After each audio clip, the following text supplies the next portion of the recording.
your girl Drea B here. This is Drea Online, and today we're gonna be talking about something more heavier than the last time.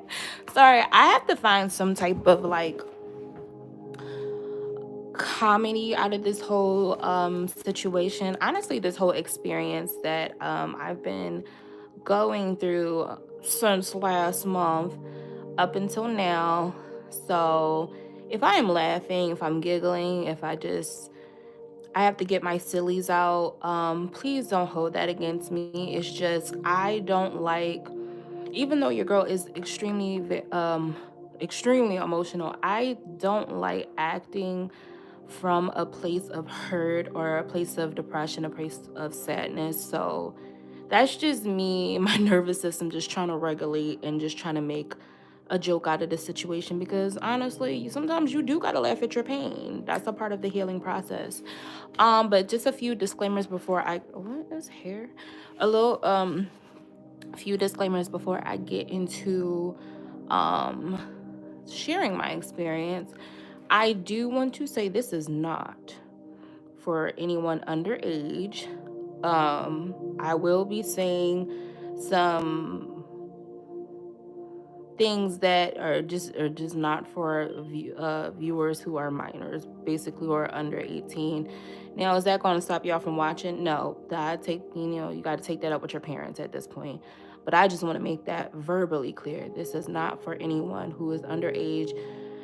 I might and probably will be using obscene language. I'll be sharing some triggering topics, as well as this discussing things that only adults should be participating in, and um adult can only relate to me on this level. So again, this conversation is not for minors.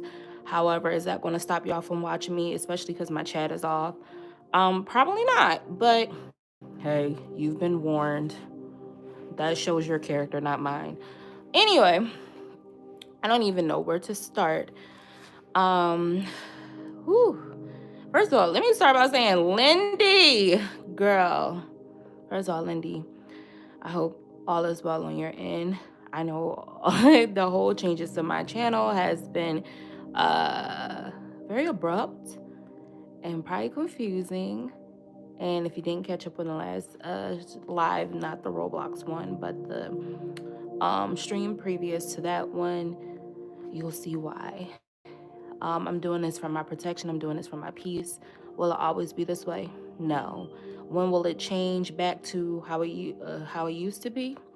That's to be announced. That's going to be up to my discretion and up to how I feel about it. But so far, honestly, I ain't gonna lie, I really do enjoy the chat being off and just being able to get out what I want to say without being distracted by um people either conversing amongst themselves to others, or yelling at me every 2 minutes to look at what they said.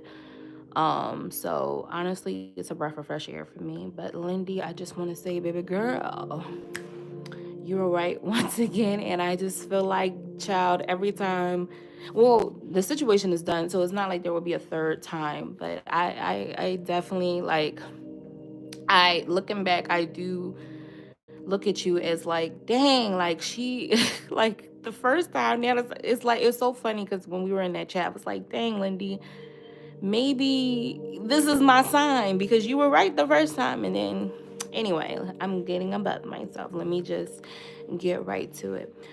So, I think it's important to realize that ever since I was young, ever since literally probably some of y'all ages that shouldn't be watching the stream right now. Yeah, don't think I don't know.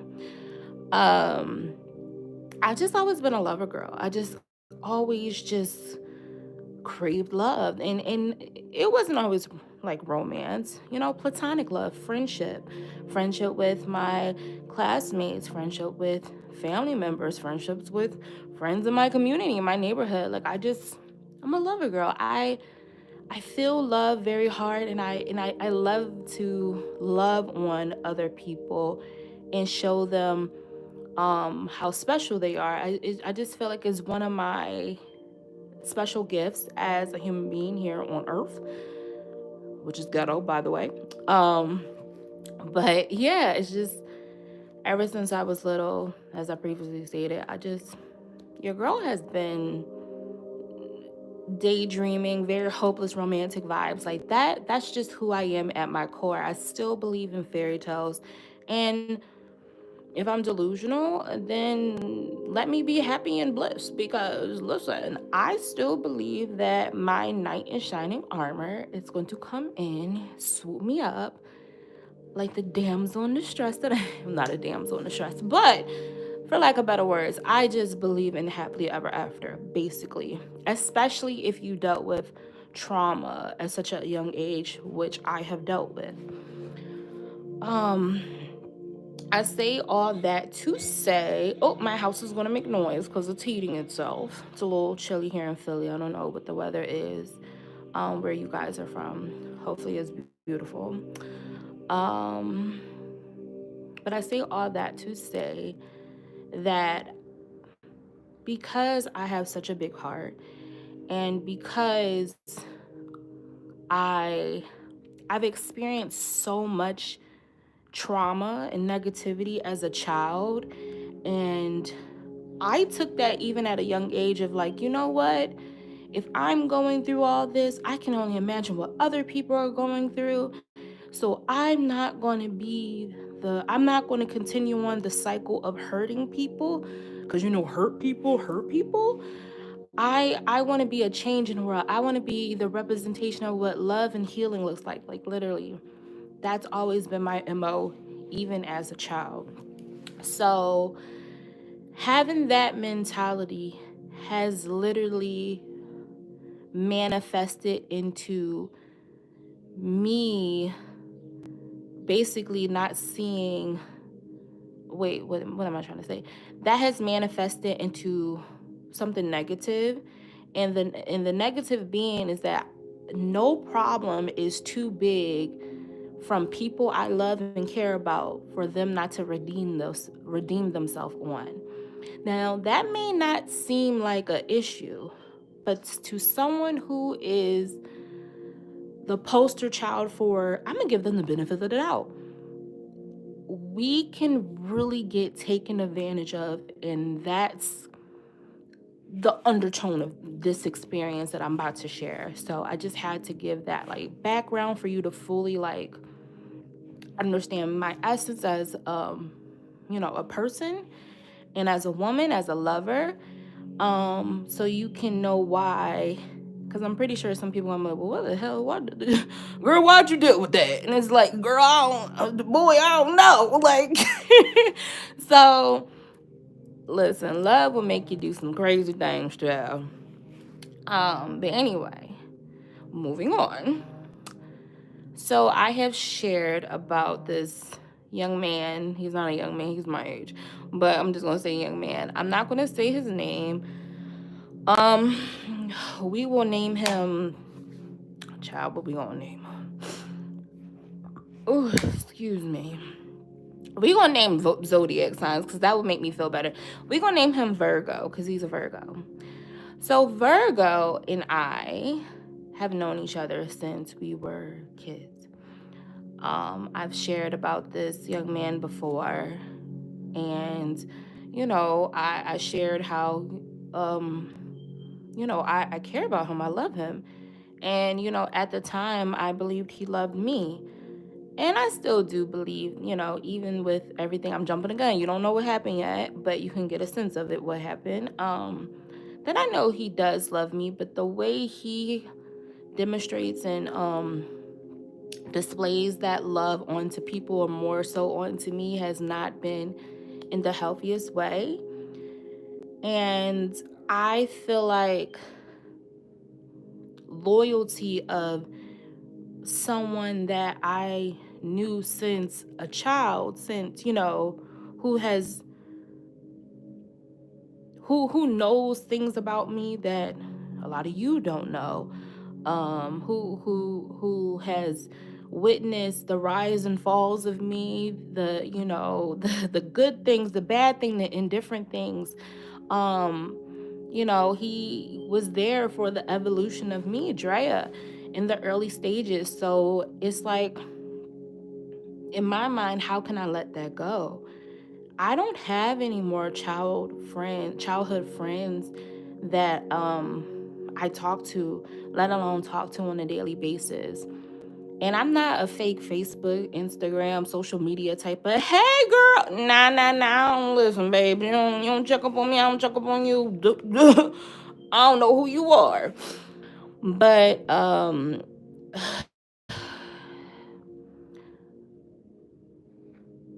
I just, so he holds this very special place in my heart, or did, past tense, did. Um, he did. And that's because of the things that we went through as children. We went through some very heavy topics as children. I'm not going to touch on it because even though he's a horrible human being as of right now, again, just because of what he did to me or what he said to me, I still believe in people's redemption. That doesn't mean you can redeem yourself and spin the block and come back over here. But, just treat the next person better. That's how that goes. I'm jumping. Hold on. So, what was I saying? I forgot that quick. Anyway, knew him since a child, and we went through some heavy topics as kids.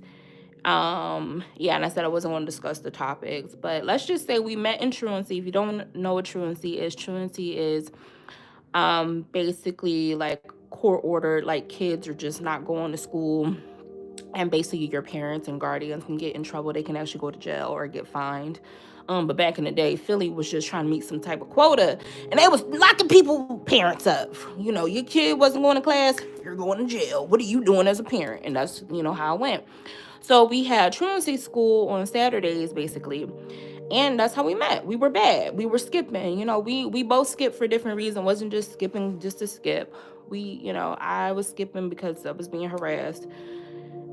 I ain't gonna talk about his business because at the end of the day, I'm gonna give him grace for who he used to be, not who he is right now. But I'm gonna give grace to the boy that I grew up with, not the idiot man that I know now. But anyway, fact of the matter is, we had something special, especially growing up. It was tough when we graduated from high school and I was going to be going to school hours away. Shout out to Clarion University. Hate you, but shout out to you. I went there for freshman year. And Clarion University is in Clarion, PA. You don't know where the hell Clarion, PA is. It's kind of like an hour and some change away from Pittsburgh. Everybody at least know Pittsburgh. Which is kind of far from Philly. So, and I didn't drive, and I still don't drive to this day. So it's not like I was going to be coming back and forth, back to Philly. So it kind of felt like a goodbye. You know what I mean? Not a see you later. It felt like a goodbye because at that time, technology wasn't like how it is now. Social media, it wasn't how it is now. Like, yeah, we had Facebook, but Facebook again was not how it is now. Instagram was a thing because I remember having an Instagram freshman year of college, but again, technology was not booming and social media was not booming like how it is now. So it really was like a, dang, I ain't know when I'm gonna see you again. So it was sad. It was depression. It was like, the series finale of a show and your fave characters, are they going to be together or they not? Are they going to admit they like each other or not? Like, that's kind of how it was. Very dramatic, Anyway, we did our thing separately, kept running into each other throughout the years when I came back to Philly, because I started going to school somewhere else. And it's just always been like a little cat and mouse flirting thing or whatever. 20... I want to say it was definitely after, it was during the pandemic. But I can't remember. It had to be 2021. It had to be 2021. Yeah, it had to be 2021. Um, we reunited on social media, Instagram, and um, I'm just gonna be honest. Again, this is not for kids, and I know kids are watching me right now, probably, but this is not for y'all. And I'm gonna say something real loud. You're gonna get in trouble if you listening to me on somebody's TV or whatever, and I hope you get in trouble because you're not supposed to be here. Exactly. That's right. Leave. Exactly. See, that's how I know you shouldn't be watching me. Um, but anyway, we hooked up because it was just supposed to be a good time, and that's it. And nothing more. He's been trying to do things with me since we were kids, and I just been approved, and I was just like, no. Um, No, and I'm so proud of myself because girls was just flipping it, rubbing it, and spreading it wide open. She was not like that. So, um, so he always been, planting his seeds to trying to, planting his seeds, to trying to like get in where he fit in, and being stereotypical man, especially the ones out of high schools. Don't you hate that? The ones from high school that always hit you up with the I always liked you. Boy, if you ain't always boy if yo please. Like he didn't do that. Because we actually did have something. We were together, but I don't even count that anymore because that was just like childish puppy love, whatever. But he was like my first kiss or whatever. Anyway, I guess that's important to the story, but whatever. So I we were going back and forth about something. I don't know.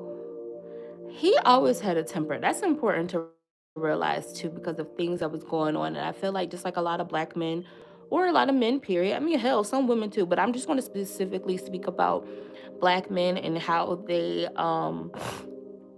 their inability to authentically, not even authentically, to just express themselves like in such a vulnerable way. I feel like a lot of black men are just taught to be this archetype of like a certain type of man, and it always just resembles being rough and tough and strong. And if you fall out of the box of those perimeters, and you're a bitch, you're a pussy, excuse my language, but that's just how it is. And it's sad, because I feel like a lot of black men do a disservice to themselves by not allowing themselves to go inward and do that introspection to heal and let go of things that no longer serves them. Like I truly understand what it feels like, what it feels to have life beat you down. Make no mistake, especially last month, hell, I really felt like it was personal. Like, well, what the hell did I do to God? Sorry, God. Like, well, what did I do? Like, why am I going through this? But it comes with great introspection and accountability and some reflection to take the time out to sit down with yourself, metaphorically, figuratively, even literally, and to say, you know what? I'm not going to be a victim to my circumstance. Yes, X, Y, and Z could have happened to me, and I could have been a child. Which already represents your innocence. I could have been a young adult or an adult, and I am innocent. And it's just like, why is this happening to me? But do not stay complacent in your pain.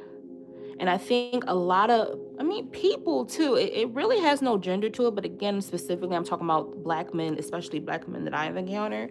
They have they do a disservice to themselves by masking their pain, just rubbing some dirt on it, just sweeping it under the rug, and just going on through life thinking it will go away, but it keeps growing and growing and growing, and it eats at them. And now they don't even understand how they're misplacing their emotions. They're grumpy, they're irritable as hell. They're so defensive over a little thing that can be easily conversed to see what was the true meaning behind that. But they think everyone is out to get them when it's not the case. space. And especially with this young man, Virgo, life has beaten him down so bad.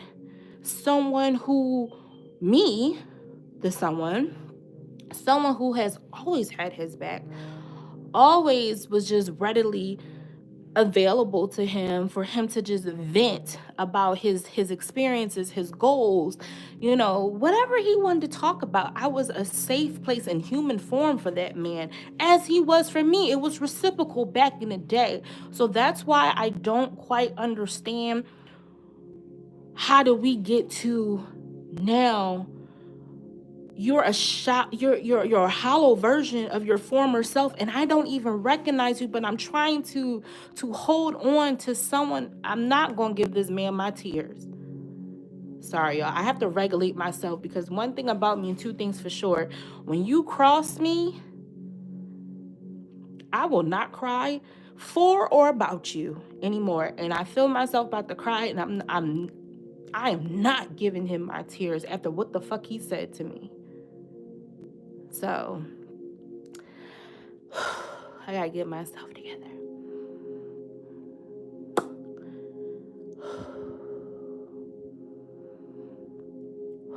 That's why I got the music on, because I need some added healing.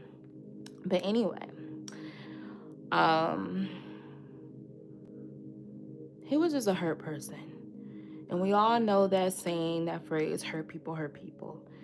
And that's just the theme of this whole stream right now. Hurt people hurt people. And again, me having that mentality of, well, the people I love and care for can make no mistake too big that they can't redeem themselves of, hurt me to my core. Because he is the physical representation of my childhood. He is the physical representation of a difficult time in my past. And that is a projection onto him that is not fair. I can recognize that. But I wasn't doing it, and it's not harmful to him. It was harmful to me, but I didn't see it as such. And I was holding on so tightly to our bond, to our relationship, because I felt like I was doing myself a disservice by giving up on him just because of his actions and his words. Because I know him at his core, and I'm like, this is not you. But as another saying goes, when people show you who they are, believe them the first time. Quite frankly,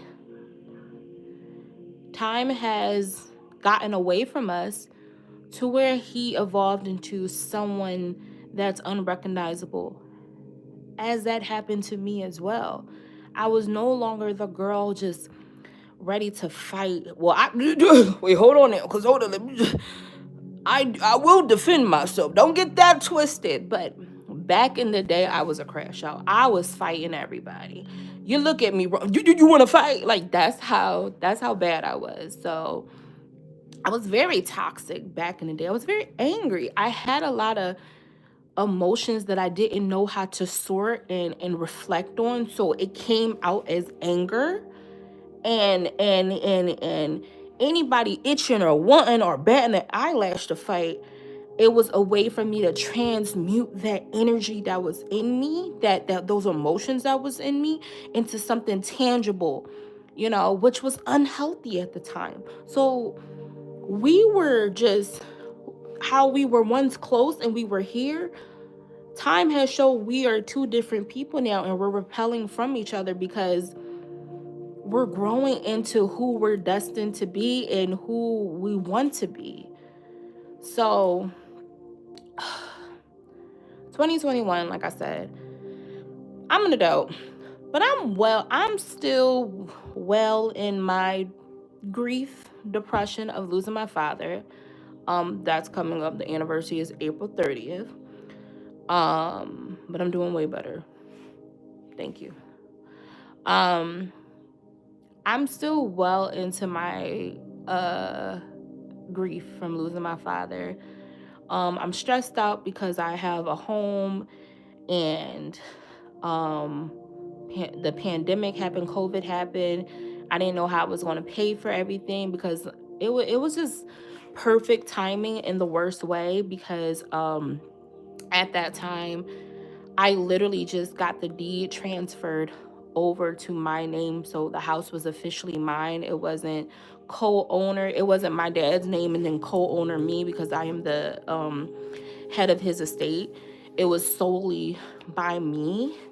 And what should have been a proud moment was honestly a devastating moment, because I felt a lot of guilt. I felt a lot of grief. I felt a lot of stress. I felt a lot of pressure to step into this role of responsibility in adulthood that honestly I quite wasn't ready for, financially, emotionally, or spiritually, because I'm still stuck on April 30th, 2017, and I don't even know, it's in 2021. So I just was not in my right state of mind back then. And to be honest, and then on top of that, I was also dealing with health issues. In my 20s, I think I've shared it, but if I haven't, I'm sharing it now. Um, I've had over 9 blood transfusions. I just stopped counting after 9, so I don't know the exact number, but I've had over 9 blood transfusions because I was diagnosed with PCOS, also endometriosis, and I've had what is called abnormal uterine bleeding, or in medical term, menorrhagia, if I'm pronouncing that correctly. So basically, I was bleeding profusely from my uterus for months, so I didn't have a healthy adult life, if you know what I mean. Because what man at the time, in 25, when I turned 25, I started dating men. Again, what man in their 20s want to deal with a girl who's always bleeding, so that took a toll on me. And then I was always told like I wouldn't have children, and I needed a hysterectomy, and I was only in my 20s and I never had a child. So it was just a lot of things and a lot of factors, a lot of variables to my grief, my depression, and that's the state of mind that I was in back in the day. And honestly, I don't have daddy issues in the traditional sense. I have daddy issues in the grief sense that I am missing my father severely. And again, those emotions I wasn't regulating, I wasn't reflecting on, I was deflecting on them, and I was trying to find love either way I could. And that meant when I wasn't bleeding, I would hook up with people because that's the closest way I felt connected with someone. I felt loved, I felt appreciated, I felt of worth. And I may cry about that. That ain't about that man. That's about me. I can cry about that. I'm trying to stay strong and logical. So you see me just talking to myself, trying to get my together. That's why, because I'm really just trying to you know. But yeah, I was hooking up with people just to feel love, filling a void of all the things that was going on through my life that was just so much that I just mentally I checked out. You know what I mean? So he was one of those people, and he was someone of familiarity. So it just, in my head, it was meant to be, child, what? Especially being someone who I was familiar with, and someone who has always chased me down in that way, and someone that I actually did have emotions for at one time. I thought it was just like perfect timing of, and I want to say this other thing, but then people are going to know who I'm talking about, and I don't want to do that. But they share the same name as someone I really love and care about. If you guess who that is, then kudos, you're smart, but I'm not going to say it because then people will know. So I just thought it was meant to be. I was like, oh, wow. Like, I don't know. If you ever been, and it's not even grief, but if you ever been depressed, you know what I mean. It's that latching on to anything.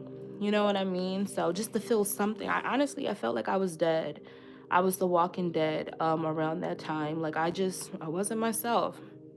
But anyway, um so we made plans to hook up, and we did. And I didn't regret hooking up with him. Actually, it was magical. It was more than I expected. I actually was satisfied. I listen. You could be a horrible person, but listen, I'm gonna give you your props where you deserve it and where you don't. And in that aspect, listen. As a person, do I recommend him? Hell no. 0 out of 10 would recommend him to go to the quickest therapist into hell. But as a bedroom bandit, listen, baby, you want to sleep with a demon, do it. But yeah. So, and then we had like a little moment of just sharing our like love and how we missed each other. And then that just that sold me. Basically, he was being charming, and he hooked me in with that bull BS. So it just added to the magic of the moment that we just shared for the first time. And it just plus his name, and then the familiarity, and him just saying, I never forgot you. Like, to me, that was beautiful. Like, it was something I needed. It was something, it just, I don't know, it gave me the warmth and the spark that I felt that I would never feel again after my father passed. So I quickly started building this intense emotional bond to him. And that's when things went south. So, things started moving pretty fast. At first, I don't know what this man was thinking. And he asked me this recently too, so it's just funny. But, like I said, I own my father's home. I own a duplex. So he was trying to live downstairs originally. I live where I live. I live upstairs in the I was about to say upstairs in the upstairs unit. What? I live upstairs, but I also have a downstairs floor 2, unit 1, whatever you want to call it. Wait, I'm floor 2. Sorry, whatever, y'all know what I'm trying to say. And he was trying to live there, and I was trying to explain to him, like, downstairs is horrible. It's unlivable. Because literally, honestly, like, once my father passed away, a lot of y'all not. And anybody who passed away, who took over their parents' estate, I won't, well, my comments are off, so.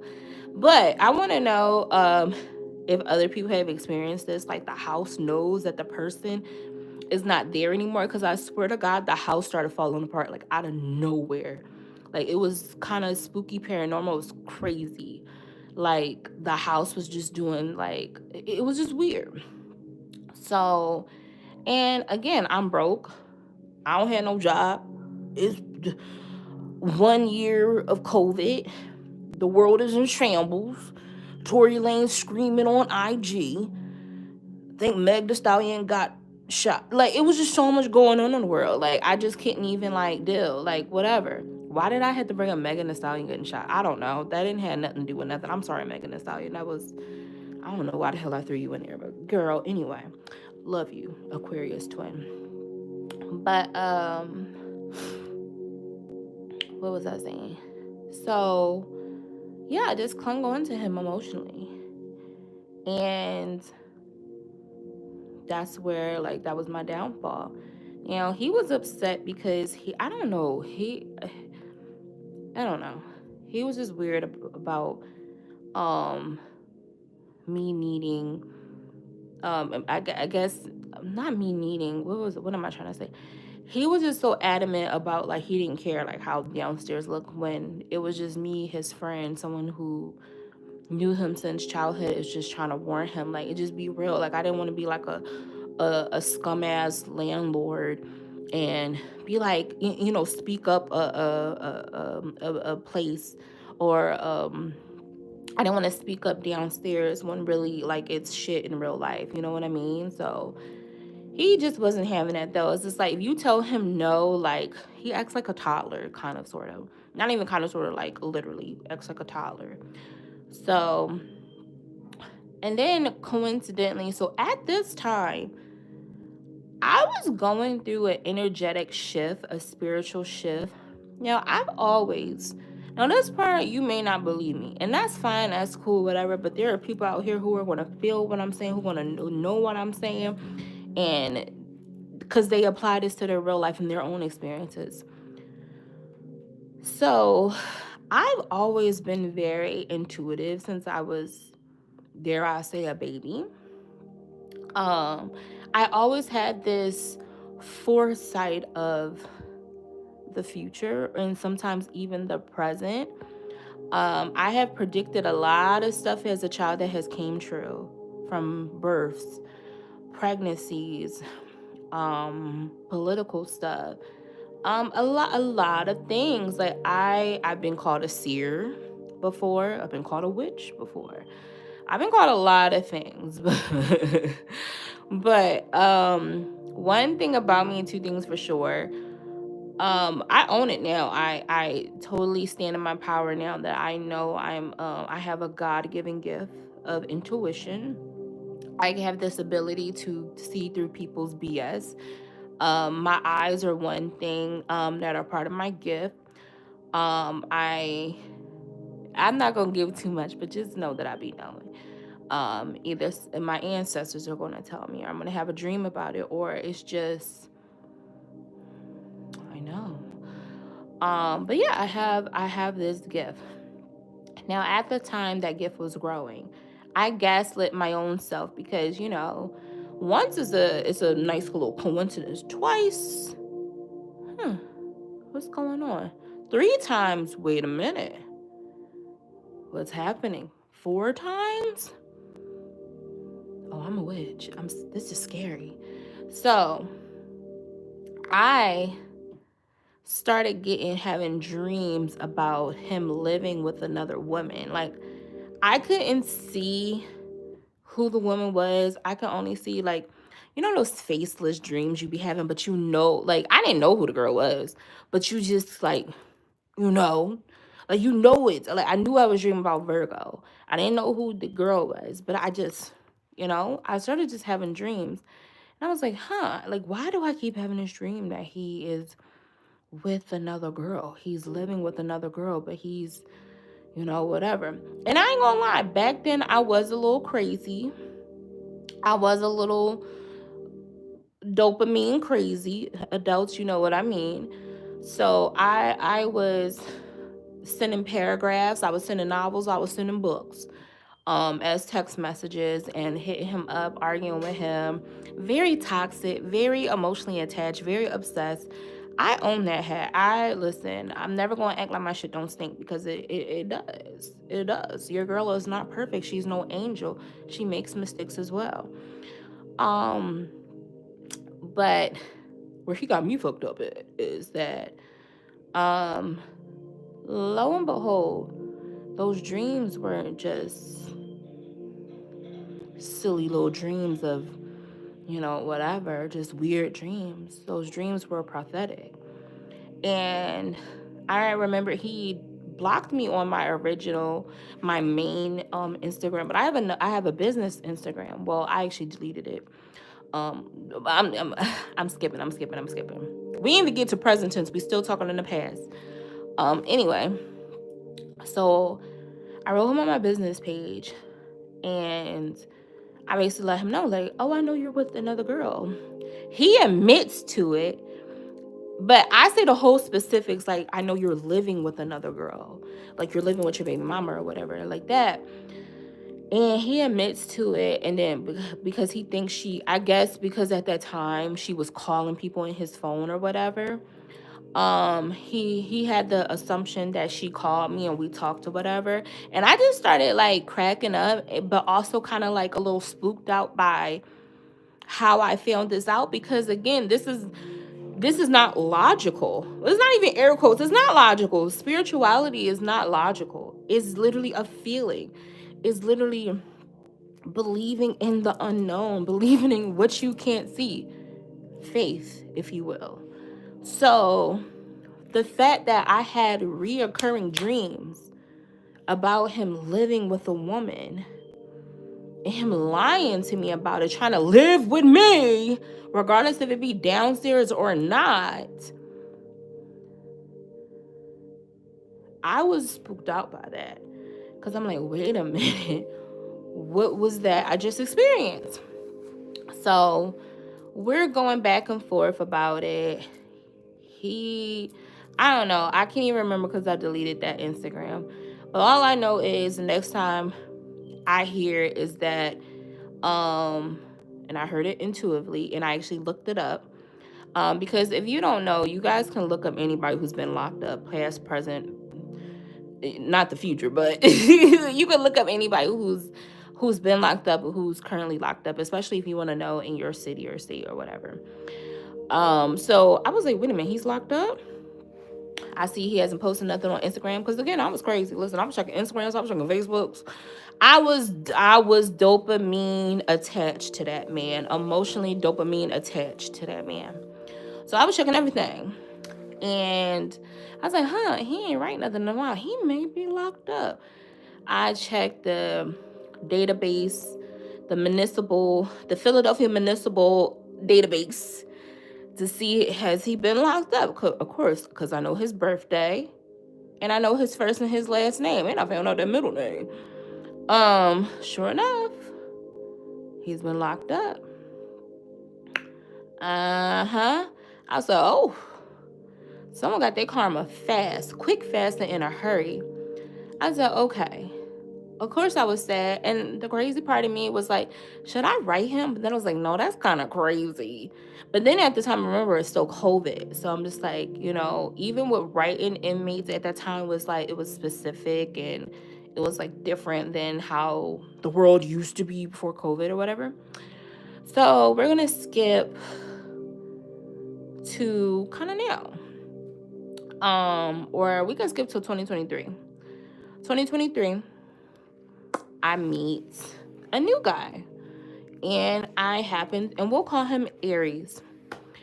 I meet a new guy, and was it 2023? Yes, 2023. Yeah, 2023. I meet a new guy, Aries, and I actually met him kind of doing this, like streaming or whatever. And we hit it off right away. I did let him know, like, hey, I'm looking for a relationship. And he did say, like, hey, baby girl, I ain't looking for that. And I was just like, oh, okay, well then we don't gotta talk. And then he finessed me some way, somehow, like, what did you, we can talk. It's just, and I don't know. At the time, I'm still stupid. I'm still dumb. So, that was history. We got on FaceTime, and yeah, the rest is history. Now, Aries is someone who has traits of Virgo, but is not Virgo whatsoever at all. What I had with Aries is something that I've never felt before. Something that I always thought I felt, but upon meeting him, he made every connection, regardless if it was hookup or not, just feel miniature. Let's just say that, because I don't know what the hell I'm trying to say. He made it feel miniature compared to what we once shared, or what we once had, or what we have. I don't know anymore. And it was kind of scary because it was very intense. I've never felt this magnetic, fiery, like, pull to a man, let alone a person before. And it was intoxicating, and scary and exciting all at once. And it's just like I needed more of him. Kind of sounds a little bit obsessive. And I'm not gonna lie, maybe at times it was. But we both were feeling it. And we would talk every day. We would go to sleep on the phone together. We would, do what people in love do. But again, it was different. Now, I'm not going to get into the whole lore of Aries and I, because that is still fresh, that is still new. But I will just jump to the good part of this year, 2025, of what happened in March. And we got into a huge argument, and it was one of our toxic. We have a toxicity cycle that honestly I do feel like has closed out, but we ended that motherfucker with a bang, basically. He has this, and that's the same as Virgo. These men who are not comfortable with their feelings and not comfortable with being vulnerable and just not comfortable with feeling their feels, have such a win mentality, especially when they feel threatened, especially when they're in an argument or a disagreement. It doesn't have to be so aggressive and call it an argument, but for them, they have this I need to win mentality. So because he didn't hear something that he liked, even though I was right in this situation, because you can't have your cake and eat it too, he took that as, well, you know what, let me one up her and let me call a girl or forward, every time she calls me, forward my calls to a girl and get her mad. That's what he did.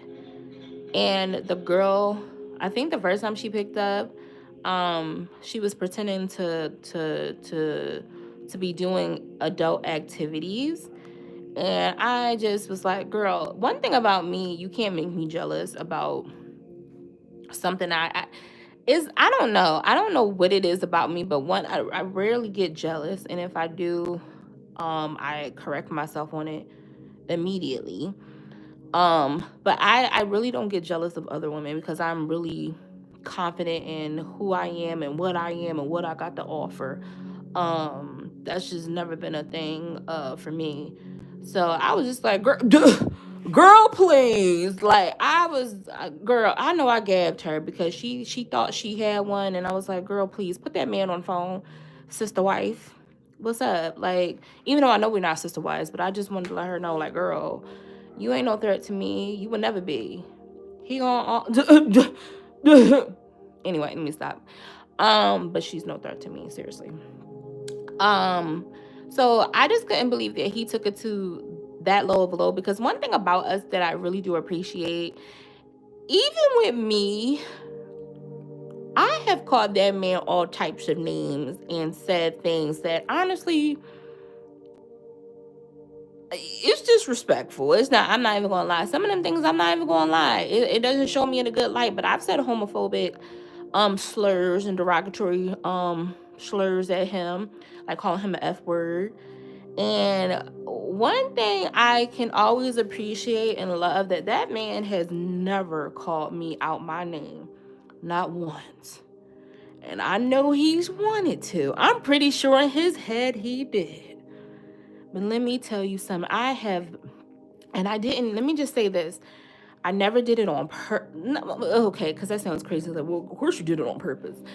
But I never did it from the mind frame of trying to like, I don't know how to say, because this is going to be like, well, it's like I did it. Don't get it twisted. But I never did it I did it from a place of like, you're hurting me, so I'm going to hurt you back. But that still was wrong. But anyway, I'm just going to own it. I did it. I said it. I didn't. It was never right. It was never right. But I have literally called this man homophobic slurs, posted his number to a homophobic, I mean, not a homophobic, a gay website, and it's not funny. I'm not laughing like it's funny. I'm just being real and being honest. I have done some horrible things, some unspeakable things, some egregious things, some vile things, like the list goes on. I am not proud of that moment. I'm not proud of how I displayed my character. And it's not something that I'm satisfied in. Despite what the argument could have been about, I didn't have to do that just to hurt him, just because he was hurting me. Because that didn't solve anything, because we still have the same problems to this day. So honestly, not to say like he's right in a sense of having my calls to his phone forward to another girl, but honestly, it's my karma. It's something I deserved. I'm not, praising him because I'm not going to say he's not a good man, but in that aspect of what the whole premise of what we were arguing about, was he good? No. So please don't make no mistake, but I can always give credit when credit is due. And I say all that to say that I love this man. I still love this man. I hold great emotions for this person. And I'm speaking about Aries. I love him. I see a future with him. Now, with him, our issues, we definitely can work through them.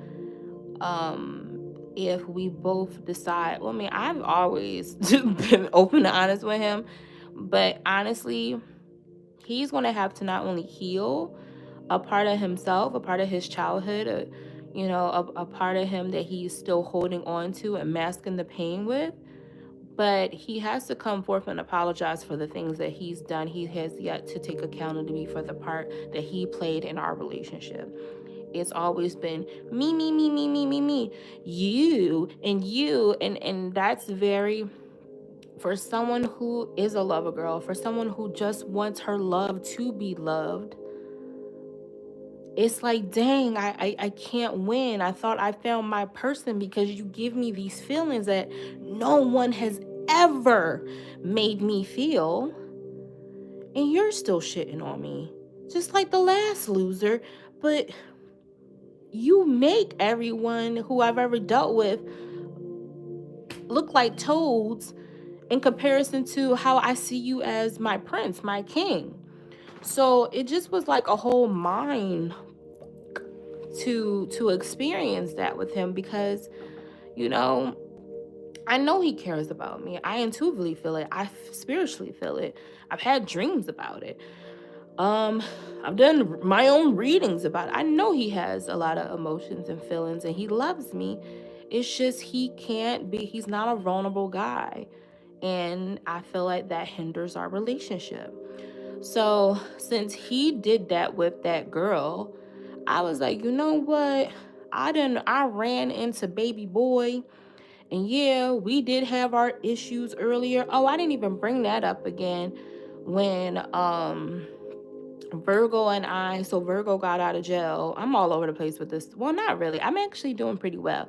But I did forget to mention Virgo got out of jail because when I was coming home from the poppy store, I felt somebody staring at me. And normally when I feel that, I just be ignoring it because it's just like, if you want to step to me as a man, you need to come out the car. I don't do all that. Hey, I don't do all that cat calling from the car. Be a gentleman, bust a Yui, get out your car, talk to me like a man is supposed to talk to a woman. Don't be yelling at me from the window of your car. Excuse me. Anyway, so I felt someone staring at me. I looked to my left, and I'm like, oh my God, it's Virgo. When the hell he get out of jail? Like, that's what was going through my mind. But like my initial response, like my body's response to seeing him was like, bleep you. Like, because boy, you thought I forgot we had beef? You thought I forgot that we left off on bad. You thought like, that's just what it gave. Ooh, excuse me. And I was like, boy, F you. And I screamed at him, welcome home, and, went on about my day. But I'm not going to lie. It was in the midst of when Aries and I were, going through our ish. And I was like, dang. Ooh, 555. Sorry, I saw angel number. And then now I see him. So I was like, well, maybe this is a good way to like get over Aries, because honestly, if memory serves me correct, baby boy was handing out dopamine like it was candy, and I'm happy to eat it up. All right, so in my head, I was like, you know what? We just gonna move on to another man, and it's someone who we already been with, so it's perfect. So no, it wasn't perfect. It was bad. It was horrible. I'm skipping. We met up that day. He came over, picked me up. And everything was good up until when he dropped me off. And I, being an adult, I'm an adult. He's an adult. Are you an adult watching? No, you're not. Get off. Cause I'm about to talk about something that's inappropriate. You shouldn't be watching. Exactly. I kissed his neck or whatever. I wasn't giving him a hickey. If y'all not new here, or if you just stumble across my page and you at least seen a couple of videos, you know that I overline my lips. I line my lips or whatever. So my lip liner, the brown combo with the clear bomb by Topicals. Everybody know that. I may switch it up sometime, add a little pink gloss here and there, maybe some Huda, some Christian Dior here and there. But every time your girl steps out with the brown lip eyeshadow, yes, eyeshadow as lip liner, and Topicals. Come on, that's the combo. Like, what's up? So he's like my complexion, but think a little lighter. Like, I'm brown, but he's actually light skinned in the black community. So yeah, cause you white and you don't know the black community like I know the black community. Anyway, but it's okay. Hey, we accept everybody over here. So he's light skinned, kind of like. He's light skinned. I'm not about to do a whole tutorial of what light skin is, but he's light skinned. So I was kissing on his neck. Now, I had brown lip liner on. He's light skinned. It looked like a hickey, but it wasn't a hickey. It was makeup. Just like how they use makeup in movies and sci-fi and make it look like you got cut, you're bleeding and stuff like that. Yeah, that's what it looked like. Because I wasn't sucking on his neck. I licked and kissed his neck. There was no pressure involved. And I'm a biter. People who know, y'all know. I didn't even bite him. So, how you mean to tell me your skin is that sensitive? You see how that's like a mark from my lips? But think brown. You get a little kiss and you bruised up on a Tuesday. You just bruised up like that on a Tuesday from a kiss on the neck. Boy, if you don't sit down. Anyway, but he was fine. He was dandy. He was loving it. Rubbing and touching on one, loving it. Trying to spin the black. Trying to come over, loving it. Right? Wrong. I go in the house. I'm laying down. I'm living in bliss. Like, ooh, yeah. I'm about to get it on. I'm about to get it on. Get it on. Get it on. Get it on. No, I'm not. This man write me back talking about some, accusing me of like, we grown. Why didn't you leave that hanging on my neck? Huh? Because he had to go back to work, right? He's a barber. So I'm like, what are you talking about? And then I realized what he's talking about. And I am neurodivergent. You don't know what neurodivergent people, you haven't came across a neurodivergent person. Or, again, I haven't been diagnosed with autism or anything, or Asperger's or whatever. But My psychiatrist definitely diagnosed me with neurodivergence, and I agree with that. So, you know anything about neurodivergent people? Neurodivergent people, we are honest to a fault. Sometimes we're honest and it hurts people's feelings. Like, and we want understanding.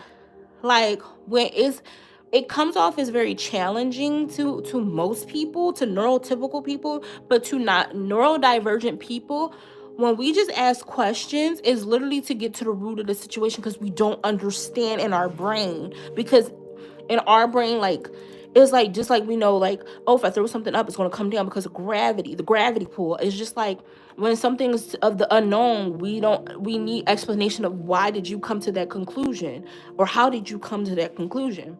So, being neurodivergent, I was just trying to make him understand, like, I didn't suck on your neck. I was just like making sense and trying to make him play back the events that occurred earlier. Because I'm like, why do you think I was rubbing your neck out? I was trying to smudge out the lip liner because it was a kiss mark on your neck. And me diffusing it out, rubbing it out on your neck probably made it look like a bruise, when really it's not a bruise, it's makeup. Honestly, you could just use soap and water and take it off. But sometimes soap and water doesn't get off just makeup by itself. That's why they make oil-based makeup cleansers. Hello, this is someone who works in the beauty industry. I know. He's arguing me down, calling me out my name, calling me a bitch and everything but a child of God. Talking about some, it's not makeup. Sound like DMX. It's not makeup. You ain't got nothing to do. You ain't my bitch. You ain't my bitch. You ain't my bitch. I'm like, bro, I don't want to be your bitch. I don't want to be you acting like that. Ew, that's disgusting. That's nasty. Ew. Ever have a man talk to me like that, especially someone I grew up with, someone who I know, someone who knows firsthand I'm sensitive, someone who knows firsthand what I've been through, my trauma with my biological mom and everything, like someone who knows me. And honestly, how it came across very like, oh, well, I just don't want I don't want other girls to be knowing, excuse me, another girl was kissing up on me. And that's when it prompted him to call me out my name and call me a bitch and all this whole other stuff. So I was just like, okay, whatever. Like, I'm not dealing with this. Like, you are like, ugh, disgusting, demonic energy. Like, we don't need that in our lives. So, some time goes past because I block him. Because listen, one thing about me and two things true, I'm block somebody. You're not about to disturb my peace. Block, go on, leave me alone. So I blocked him, but then I unblocked him. And this is where I fucked up. Yeah. Why did I unblock him? So I unblocked him because I have this tendency, because again, the neurodivergence in me, I just be one understanding. Sometimes I feel like I'm too intense with my emotions in this situation, because in my head, let's just get it over with right now and talk it out. I don't like letting days, weeks go past and then talking about a situation that happened in the past. Like, that's just, to me, that doesn't make sense. But I have to understand that sometimes people do need time to process the events that occurred and their actions, so they can come clear and concise to the conversation. And I thought, because again, this is someone who I hold a lot of emotional space for. This is someone from my past. This is someone who I love. This is someone that I grew up with. Things cannot end like this. Like, this is beneath the both of us. Right? We love each other, right? We mean something to one another, right? I'm not just going to block you and just go on with my life. Bro, I love you. And that's just what I said to him. amongst other stuff, of just trying to rationalize and share my point of view, and how I wasn't, you know, being malicious or trying to be a sneaky girl or kissing on his neck and da da da. Um, but also affirming, like, hey, you calling me out my name is just not something that's okay. So, bro, I'm gonna need you to tell me when you're free, because I want to fight. And like, he probably thought that was like, you know, because normally when you say you want to fight, it's like, it's something else. But I literally wanted to fight him. Like, you got me effed up talking to me like that. I just couldn't believe, like, that's the way he was talking to me. It was very aggressive. It was very egregious. It was just very vile. And I just couldn't believe it was coming out the mouth of someone who, again, I hold so much space and love for. So he ended up coming over. I was in his car. We talked. The conversation went absolutely nowhere. Absolutely nowhere. It literally went absolutely nowhere. It was talking to a brick wall. It was I'm wrong, you're right, you're like every girl, yada yada yada. And to me, that was just blatant disrespect. That was like he spat in my face. To compare me to other women is just beyond vile to me, because no shade, all tea. There is not, I don't care what she looked like, I don't care how she act, I don't care. There is no other woman like me walking on this earth, breathing on this earth. Simultaneously, while I'm living, there's no one like me. I am one of none. You will never meet another me in this lifetime, unless it's the reincarnation of me, but I'm all long gone by then. Like, no. So I just took, that so disrespectfully. So I'm about to leave out his car. He pulls me back, in my dumb brain, because I'm a lover. I love love. I'm like, oh, he's fighting for us. That's something that Aries never did. Shoot, if I wanted to walk out of the car, he would let me. I've walked out of plenty of places with him, and he's let me. He's never ran after me. He's never told me to come back. He's never told me, like, to me, it was just the love that I needed at the time. He was filling a void again for me. So, I don't know. That just, it did something for me. So we had adult time again, but this time it was just horrible. It was just, I said 10 out of 10 last time. It was like I don't know. It just wasn't great. Let's just say that. It was like a 2 out of 10. Like, I did not. And I think that's because I still hold emotions for Aries, and I love him. And being with another man is just like, no other man does it for me like he does. Emotionally, spiritually, not financially yet, but it's just no other man compares to him. Honestly, he is just like big giant, and then any other man is like miniature. Wait, not in that sense. Not in that. I just realized what I was saying. Not in that sense. I mean, like, figuratively, energetically, spiritually. Like, he takes up space like no other man could, like, ever fill his shoes, basically. But so, and then the next day I felt guilty about being with another man, because one thing about it, and two things for sure, we go through crazy stuff. It's toxic. I know. I recognize that. And I'm not saying it's right. I'm just being real and telling you guys my truth. No one ever said it was right. But the following day, I felt so guilty. And already during the month of March, I was experiencing, and I'm still experiencing a little bit today, but it's way better than what I was experiencing in March.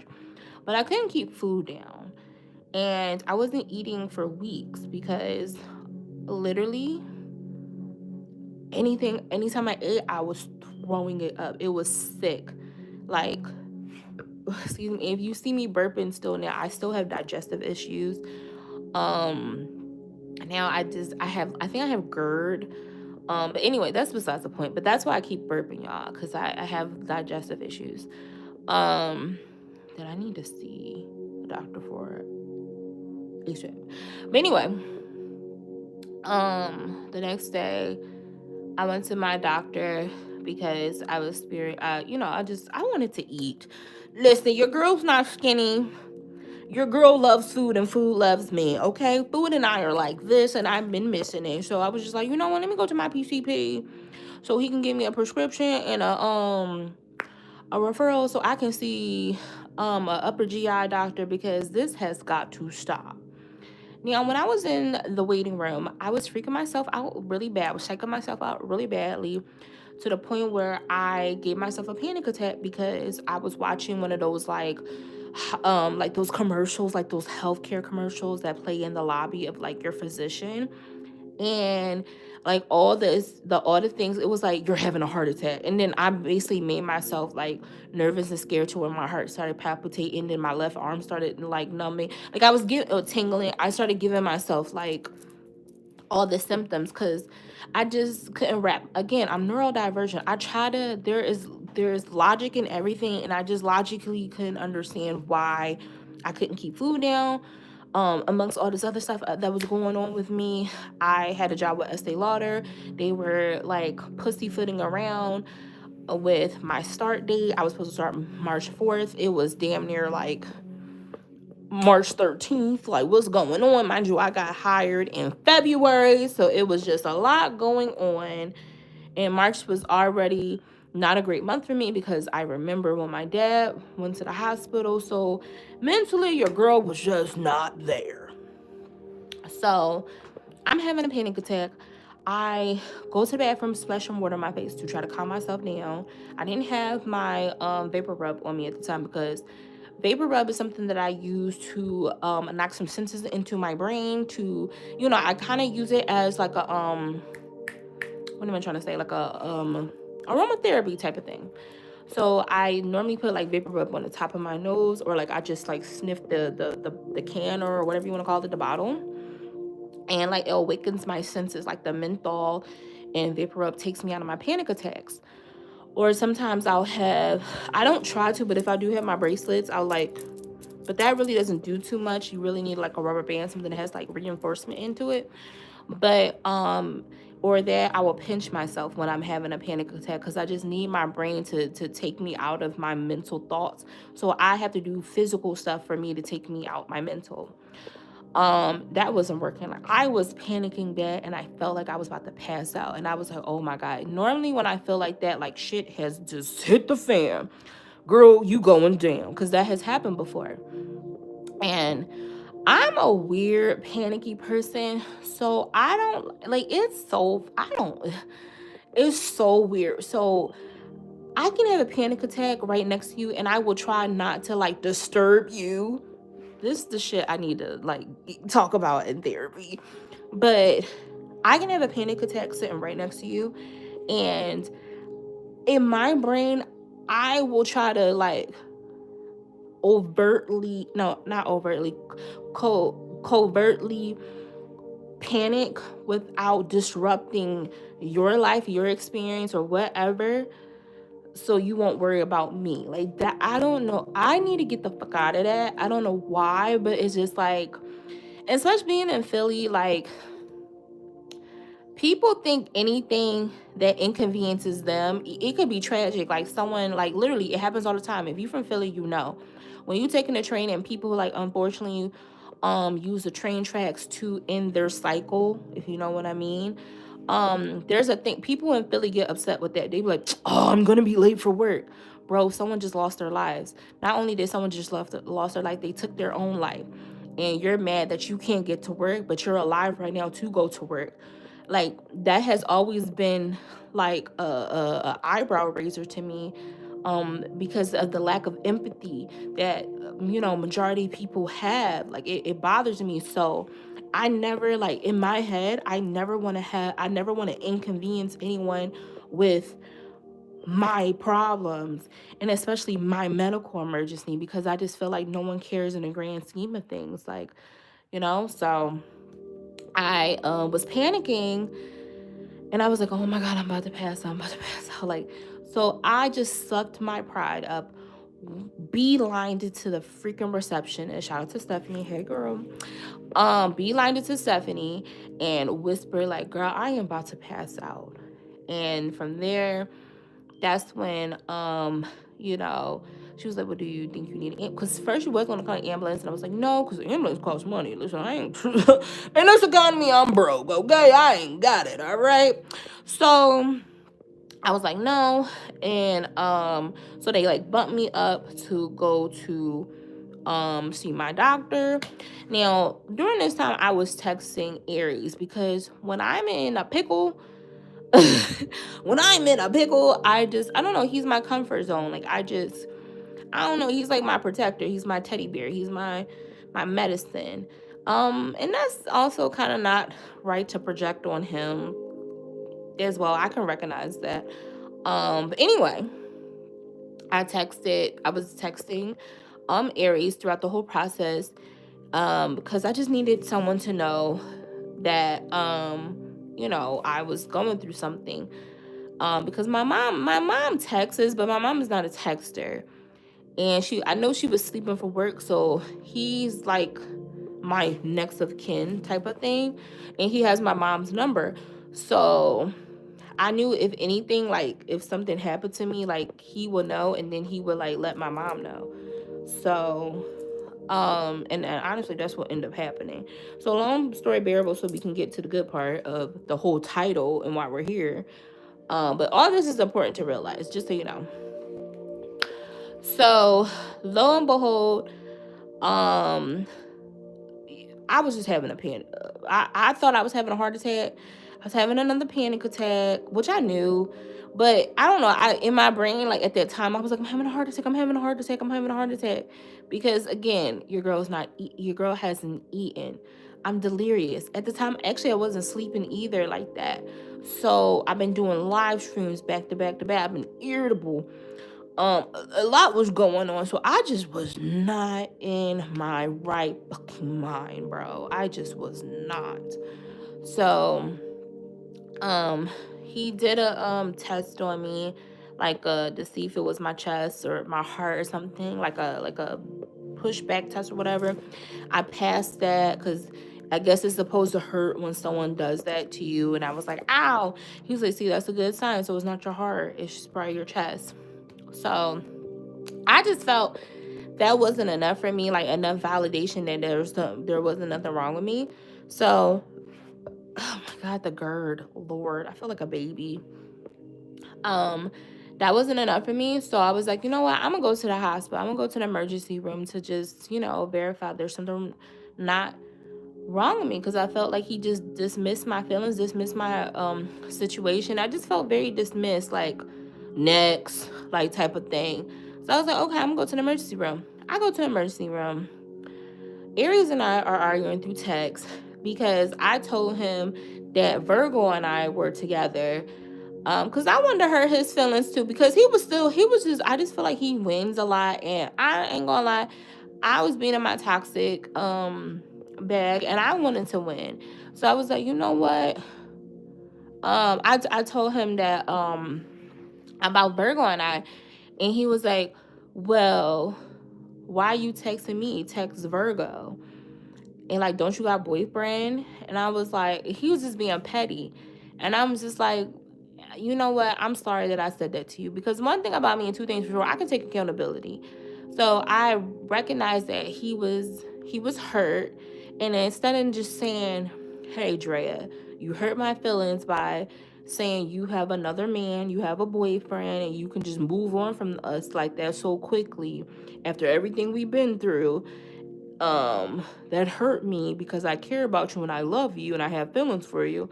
You try to be just petty and just throw that like in my face, like, did you get boyfriend?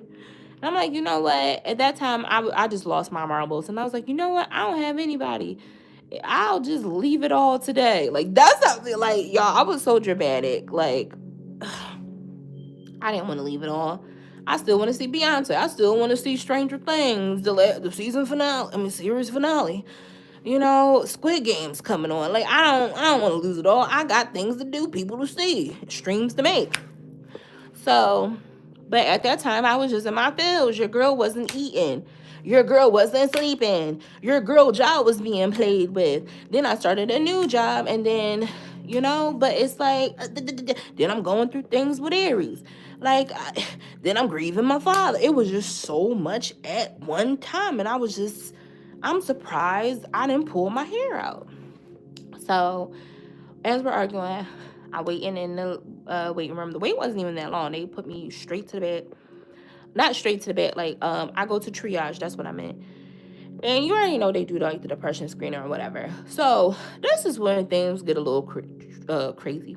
So I guess my answers were, well, at first when she was like asking me like, oh, do you feel depressed? Do you feel like hurting somebody? Do you hurting yourself? Da, da, da, da. I was like, no.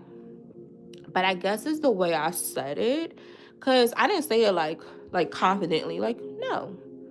I don't know. I guess I just said it like, no. Like, I don't know. I can't make up how I said it. But I guess my body language and my words, like, they just weren't, like, it just, you know, it gave red flag.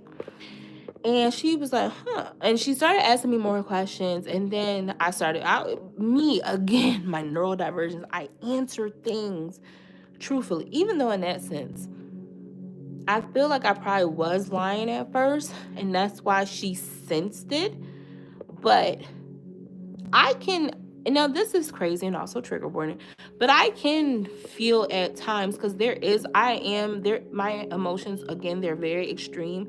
They can go from, there's no like in between with me and my emotional radar. There's just like 0 to extreme. So if I am very stressed or sad, I literally, my thing is like ending things, like ending a cycle. So when I get stressed with YouTube, I'm like, you know what? How about I just sell this channel? How about I just delete this thing? Like, that's how extreme I am as a person. I'm like, things not working in a relationship. You know what? How about we just end things and you go your ways, I go my ways. You want that? And like, my life is going bad.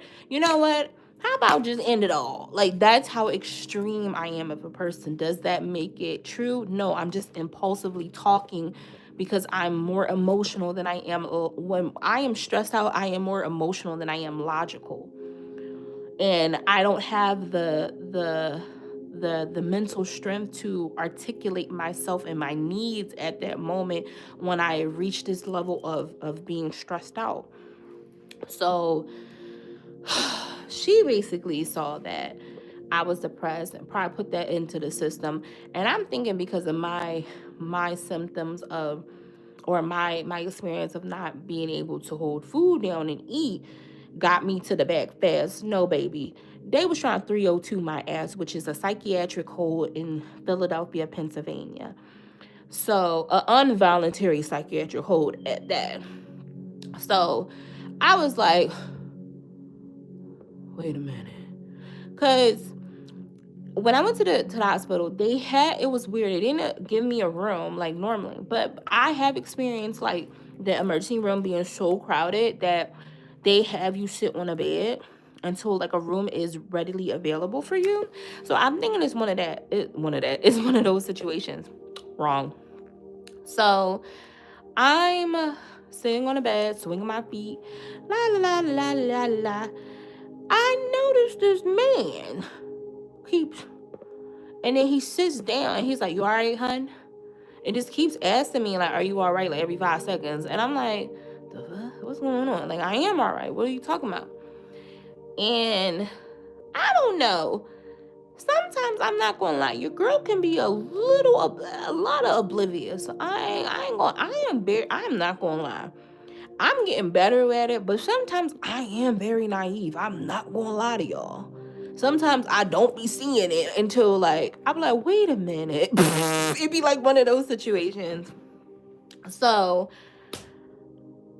I put 2 and 2 together and got 4 and realized, oh, wait a minute. I'm under a psychiatric hold. I said, wait. I was like, am I getting 302? He was like, yeah. I was like, why? Like,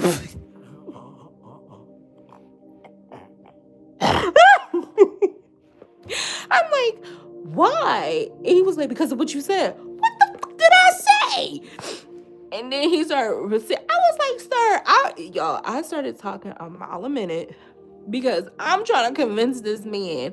I'm trying to do my best song and dance and try to convince this man, sir, your girl's seen some things, been through some things, but I guarantee you, I am not crazy.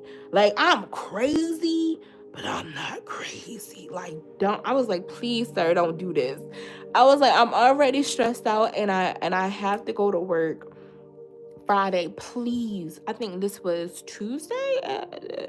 This was either Tuesday or Wednesday. No. It was Wednesday. It was Wednesday.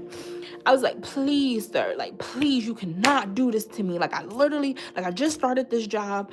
Like, it was my first closing shift. Like, I was like, please, sir. Like, please. He was like, hon, it's not up to me. It's up to the state. I said, the state? The state of what? And he, I was going through it. Like, I was like, what? No, I was like, this can't be my life. This can't be my life. Like, I was not doing. Listen, for someone who was under a involuntarily psychiatric hold, I was not doing my best job to show that I am in the right mental state because I was freaking out. And then when I was realized my voice was projecting, my tone and bass was off, I would try to like regulate, and I'm like, I'm fine. Like, it was just like not great. I really felt like I was on a TV show. Like, I was like, what the, please, like, I'm not crazy. It was so crazy. So I'm freaking out. I'm like, I don't know how or when, because once you are under a psychiatric hold, you know, they have the right to take my phone. They have a right to take everything from me. So I didn't know how this was going to work. I didn't know. And I was like, oh my God, oh my God, oh my God, oh my God, oh my God, oh my God, oh my God, oh my God. I've never been under an involuntarily psychiatric. No, I've been 302 when I was younger, when I was in high school. But it was different because I was a child. Like, I've never been 302 as an adult. Like, and I have done time in a behavioral hospital. I have no shame in my game of saying that. So that's how I was trying to say, like, bro, like, I know when I'm down in the dumps, depressed, about to take myself out of the game. It ain't giving that, babes. I was like, I'm trying to see Beyonce. She's coming to New Jersey in May. I got cats. My cats need me. I take care of squirrels. He was like, squirrels. I was like, listen, don't judge me. I'm not crazy. I'm not crazy. Like, I was like, it was crazy how I was like, sir, please. Like, I'm not crazy. He was like, hun, what am I going to do? Oh, you got it. It's not up to me. When you get your psych evaluation, you know, just tell them. And I don't know. But, you know, at minimum, you'll be here for 3 days. I said 3 days? What do you mean 3 days? I was like, sir, get me out of here. Get me out of here. So I'm texting. I'm like, F all that with Aries, like what we was talking about. I was like texting him profusely. I was texting him paragraphs, books, because again, I did not know when they was going to take my phone, when they was going to do it. Like, because again, I'm the state properties now. I'm state's PA has, they have ownership over me. They could take my belongings, whatever they want to do to me, because, you know. So I was just texting him like crazy, like, what the heck? He wasn't texting me fast enough. So I texted Virgo to let him know, like, hey, I'm getting 302. Like, this is crazy. Like, I was letting him know. And I don't know. I think Virgo thought I was lying or wanting attention or whatever, because literally we was just with each other the other day. Remember, we was arguing, then we had adult time. That wasn't so great. And yeah. So he just thought I was lying or whatever. And I was like, you know what? I'm not. Any man who lies about getting 302? Babe, it never gave, oh, I want a man's attention. Let me lie and tell him I'm under a psychiatric hold. That's not sexy. Who said that was sexy? So I was like, you know what? I'm done talking to him. And then I was like, maybe I'm just putting too much pressure on him. So I apologize, because I just apologize for everything. I just hate that about myself. Like, just girl, sometimes things don't need to be apologized for. Like, you won't be doing half the stuff. So whatever, kick him to the side.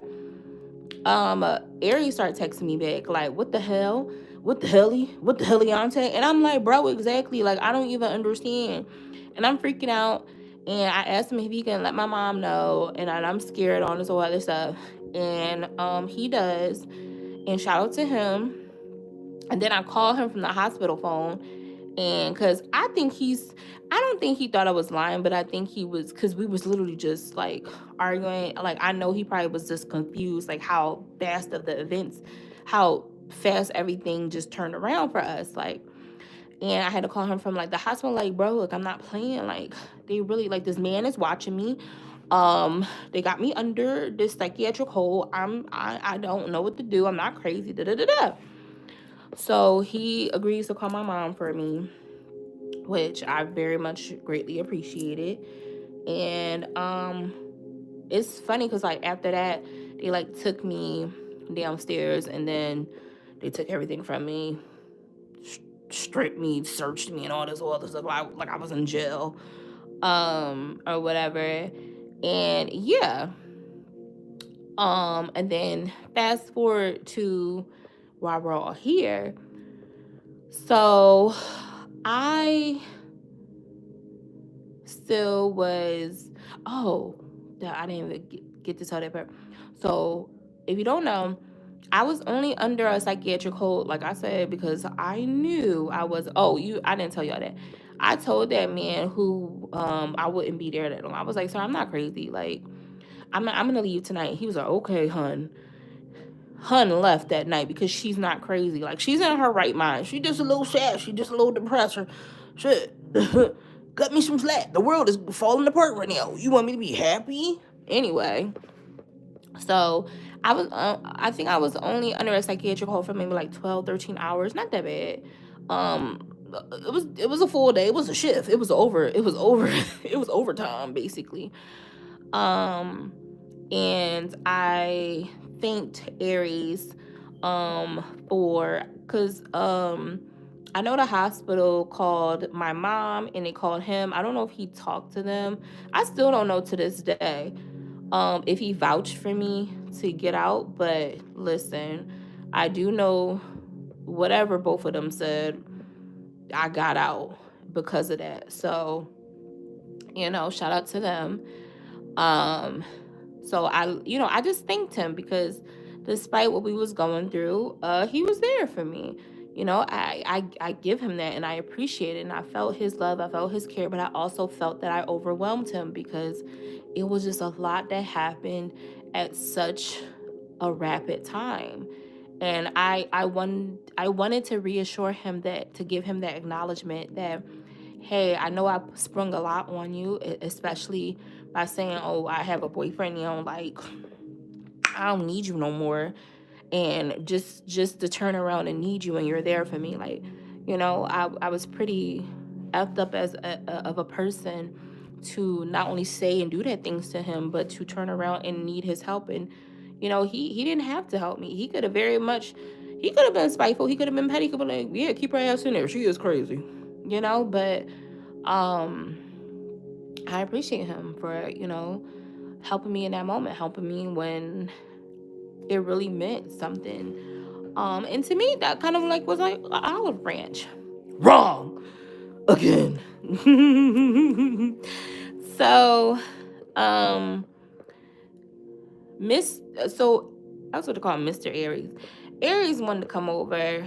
This is like maybe days later or whatever. Aries wanted to come over, but remember, I had adult time with Virgo.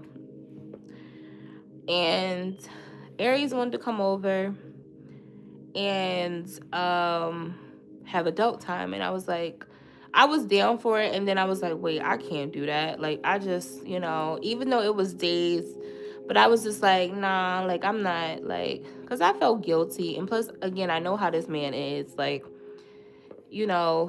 I can't even, like, a man better not even, like, touch a fingernail of mine, because he doesn't play that. So, I was just doing, and plus I was in the moment of, again, just being real. Don't listen. It's real. I never said it was right, but I just say it was real. So, I was in the moment of the process of, like, just seeing like I'm good or whatever, waiting for results to come back, if you know what I mean. So, so I was like, like, we ain't going, like, I switched it up on him, but not telling him why. Um, and I kind of, like, cause he had his daughter with him, and I just used that as an excuse to be like, you know what, like, be with your daughter, like, you should be with your daughter, like, cause I mean, at the end of the day, he should be with his daughter, like, who cares, like, that's more important. And he just got upset, and just picked the argument with me, and I just wasn't feeling his, like, little attitude, and I was in the process of, like, how I am now in this more healed, composed place. It was just leading up to that, which I didn't know. I was like, you know what? Because normally I always be like, I'll type something out, like my feelings or whatever. I kept it short and sweet, and bye bye.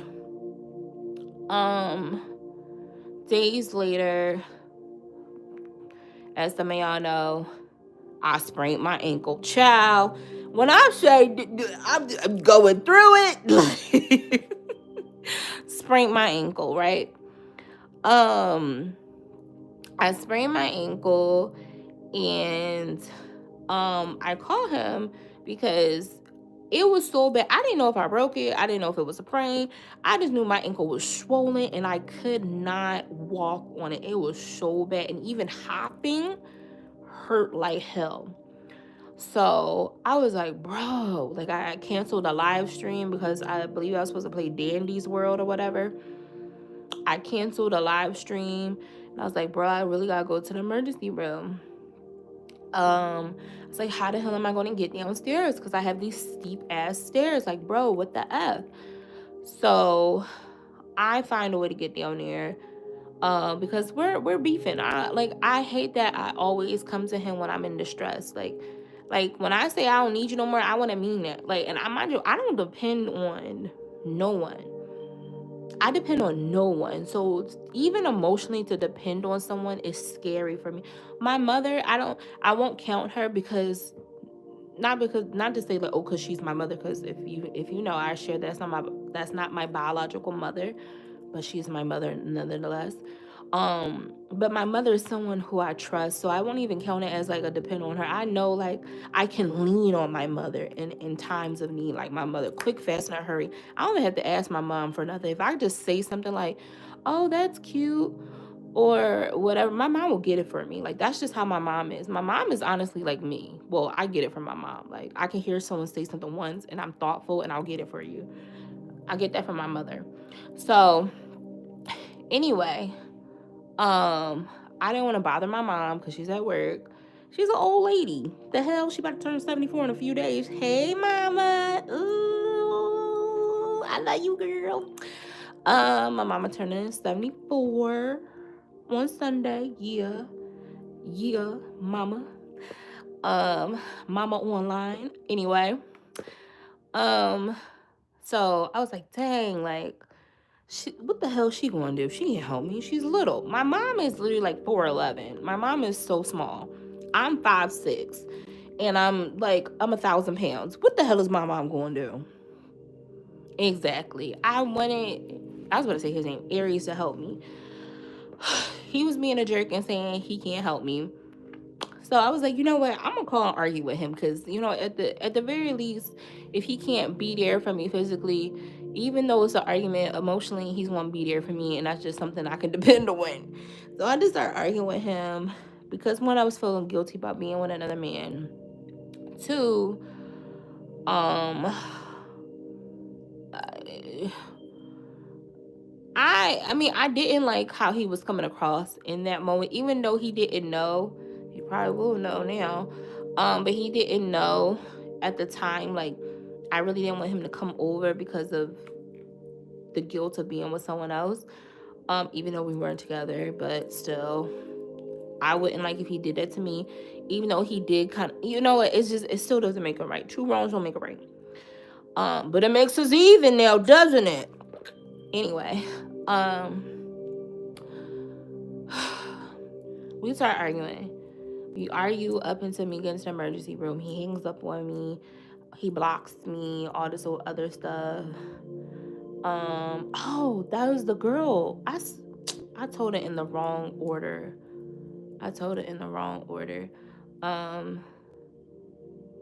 Wait, no, I'm confused. I did tell it in the wrong order. Oh God. That was the night he forwarded my calls to the girl. Yes, that was the night that he forwarded my calls to the girl. But we were still dealing with our old... Okay. I'm mixing up things. Sorry, y'all. But listen, whatever. It's all true. Whatever.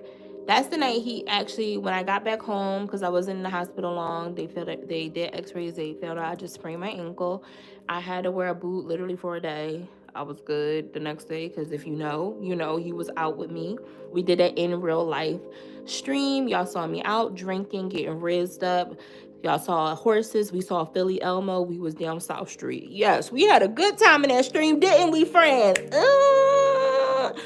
But I had to delete it. You know why? Because, yeah, guidelines, duh. Copyright. But anyway, that stream was lit. I went out that day, and what happened? We're doing a breakup. Yeah. Okay. So I'm just trying to keep up with the timeline, because I didn't realize I was mixing up stuff. But I'm still hurt about what happened, what transpired, like how like everything came to be, because I look at Aries like my husband. Like he just gives me like future husband. He gives me family. Like, you ever just been with someone and they feel like well, I know that sounds crazy, like, because you shouldn't be with your family, right?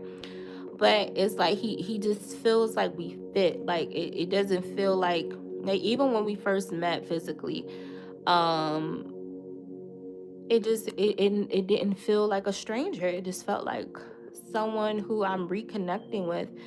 And yeah, I've never seen your face a day in my life, before. But he just gave me that familiar feeling, and it was just beautiful. Again, it was intoxicating, it was exciting, it was scary, it was all of the above. But I love basking in it. And it just hurt. Grieving a relationship does feel like death. It does. It hurts. It's such a gut wrenching pain, and that's what it felt like. It didn't feel like our regular toxic cycles. It didn't feel like, oh, we'll talk again. It felt like, wait a minute, this may be the beginning to our end. This feels real this time. And it hurt like hell to know that, wait, I may not ever talk to him again. It definitely, we reached a place of, there's no returning from this. And that hurt me to my core, because again, I look at this man like my future husband. I look at this man like the father of my unborn children. I look at this man as my emergency contact. And to know that everything we went through, good, bad, or indifferent, was to end, or ended, it hurt. It really did. It was pain. It's still painful. To even mention him is painful, because we have beautiful, good memories, funny memories, spicy memories. But then those good memories get filled quickly with grief, because we don't have that anymore. We don't have the ability right now within us to make new memories, to be healthy and converse with each other. So again, I recognize I'm mourning and also processing that I lost someone I have deep, intense emotions for. And I'm filling that void with going to someone who is comfortable, someone who, a fallback, if you will. And I went back to Virgo to fill that void. And I was like, you know what? That wasn't his best moment in time. It sure wasn't like the first time. Maybe he can redeem himself the third time. Because, baby, I just want to feel good right now. I want to be happy. I want to be loved. I want someone to nourish me. I want somebody to just give me something that I'm missing from my person. And even if it won't be as fulfilling, hell, it'll be something, you know? I just wanted to be a woman in the company of a man. So I hit Virgo up on some late night stuff. And it's so funny how God works in mysterious ways. Out of nowhere, I got sleepy as hell. I don't know what, because I was actually supposed to go live with a subscriber. Shout out to Black Barbie 314. Please follow her. Well, I'm sorry. Well, follow her on her other social channels. I meant to say subscribe to her, but also follow her as well. Hey, baby girl, how you doing? I was supposed to go live with her, and I felt extremely bad because I slept. And I don't know, it was just so weird. It was really one of those sleeps where you woke up very confused. Like, I don't even remember falling asleep. It was just so crazy. And I woke up to my phone ringing, and I was like, who the heck? It was from an unknown number. And I was like, who is this calling me? I pick up, and it's Virgo, because I realized I gave him my number, whatever. And he's like, what are you doing? Where you at? And I'm like, I'm home, but I just woke up. And basically I tell him, oh, can we just reschedule for the next day? Because I just woke up. I promised this girl something, and I can't right now. I know I hit you up in my bed type of thing. And he sounded disappointed or whatever, but he was like, all right, just hit me up when you ready, or when you can. I was like, all right. So the following day, because I didn't even go live that night, because BB or Black Barbie, she didn't get my message, or she got my message late. I don't know. It was just miscommunication, poor planning, and just me falling asleep. So hopefully, well, I can't go live with her because my chat will be off, and I'm not turning my chat on. So but one day in the future, I do still plan on going live with you, Black Barbie, if you're out there watching. I just can't do it anytime soon, because again, it's for my peace right now, especially with the minor subs. But anyway, what was I trying to say? So I hit him up the following day, and I text him I was about to say Mernin, like I'm Glorilla with her Memphis accent, Mernin. So I texted him in the next morning, and I basically, you're on my phone that I just texted on, because I got two phones, yeah. But basically, I was just like, hey, I'm sorry about yesterday. Just me being my neurodivergent self, just I over-explain everything. And I was just apologizing for the day prior. I was sleepy, and I had to do something with, Black Barbie, and, but I'm free tonight. I'll be ready by 5-ish. Yeah. Child, I wrote that at 9. I sent that at 9 in the morning. 10 came, nothing. 11 a.m. came, nothing. 12 p.m. in the afternoon, nada. I didn't hear Nathaniel from that man. 1, 2, 3, 4, 5, 6, 7, 8 o'clock. Boy, go to hell. Okay. You know what? I forgot what I still have the thread up, because I was going to post receipts, but I just realized his number is going to show. The text message in this thumbnail, that is one of the messages. But we going to get there. Hold on now. Hold on. You in for a ride with this one. So I'm just like, well, what the heck? Like, why can't, like, I'm like, bro, you just could have said something. Like, I'm just like, well, never mind then. Like, because you, normally with him, even if he's busy at work, he's a barber, he'll give like a little thumbs up. He'll react to the message. iPhone users, you know what I'm talking about. He'll do the little reaction if he can't say nothing. I ain't get nada. I ain't get not even a cent. I ain't even get a seen message or nothing. I said, oh, okay, well, I very much, if the day of, we post a link, regardless if it's in the home, we doing an excursion or an adventure or whatever. If you don't reconfirm, hey, we still on for today, or whatever, I take that as a no call, no show. Baby, that's a no call, no show in the workplace. You ain't say nothing, so you not showing up. Bet. Cool, whatever. I ain't really want to do nothing with you anyway, babe. She's like, I just, I'm still grieving Aries, and shoot, I really want him, but whatever. So I'm in my feels about it, because I'm like, I'm just feeling dismissed by everybody at this point. And I'm just, it's just a lot going on. And mind you, at the time, I'm dealing with stuff at my job. I'm dealing with stuff on here. It was just like, it was just so much attacking me. And I was like, oh, I just need a break. Like, I just needed a break. And so your girl had some wine. Your girl popped some nice candy. And your girl was lifted, okay? Now, that side of me, she unblocked him. I'm talking about the elevated side of me. She unblocked Virgo, because I blocked him.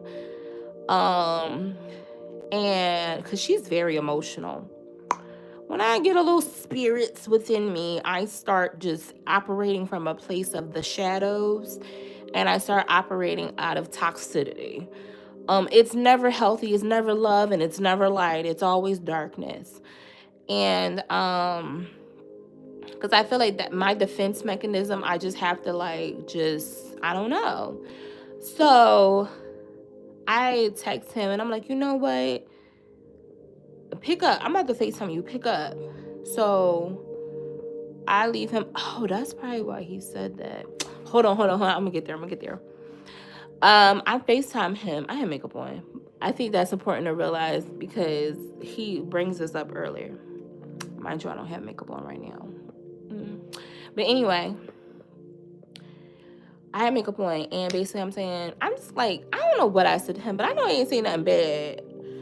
Like, I ain't saying nothing disrespectful, or nothing like that. It's just like, why you playing with me? Like, why you not answering? Why you didn't say anything? Like you're playing games. Like, F you, whatever, like stuff like that. And he didn't answer. I let it go. But you know, with FaceTime, you can leave a voicemail, like a video voicemail. So that's what I did. The things I just said, that's what I said in the voicemail. So it's the following day. Because at this time, I have him on like do not disturb, because boy, so I got him on do not disturb or whatever. And this is when it gets spicy, y'all. So get your snacks, get your popcorn, get your Nutella, get you a Capri Sun. This is where the tea is going to be spilled, and this is where the thumbnail comes into play. So it's a nice day, and he's on do not disturb. So of course, any notifications, any text messages from a do not disturb candidate, the notifications will not pop up on your main, on your home page. Basically, you would have to directly go to messages, and see who texted you or whatever. So I just happened, because my mom texted me, And I realized I have a text from Virgo. And he's like, where you at? And I'm like, boy, you. And he's like, F you. F you back.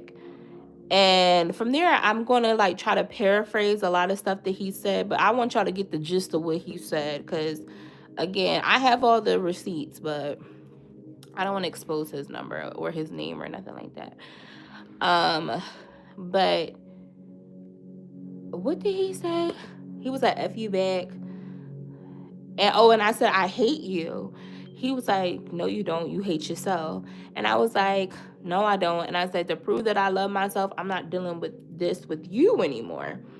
And then from there, remember how I told you guys about the 302 incident? Hold on, it's about to come back up. He calls me 302 queen. Now, again, I am very naive. Some things, your girl ain't always sharp. Your girl ain't always don't catch things too quickly. Sometimes it's not an occurrent thing, but it does happen.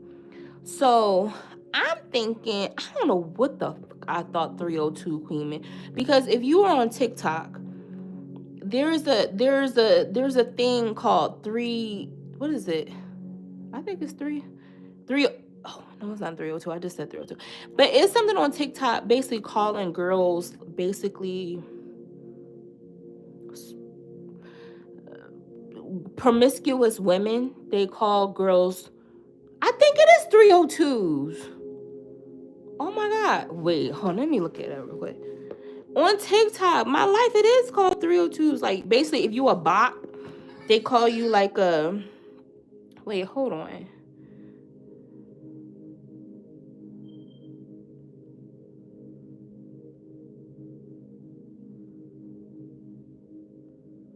It is.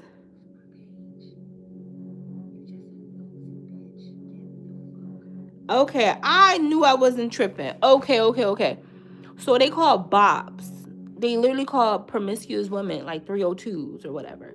So I'm thinking he's calling me a bop, like, cause or whatever. And I paid it no mind or whatever. And we're going back and forth. Like, I'm feeding into what he's saying, and then again, I'm not, because I'm not taking it too seriously. He starts saying I just felt he's just trying to bait me because he noticed I wasn't caring. And again, it's one of them things where he wants to win the argument. It's not about understanding for him. It's not about empathy for him. He wants to win the argument. He wants to deliberately hurt my feelings. So he's like asking for adult time. And I'm like, boy,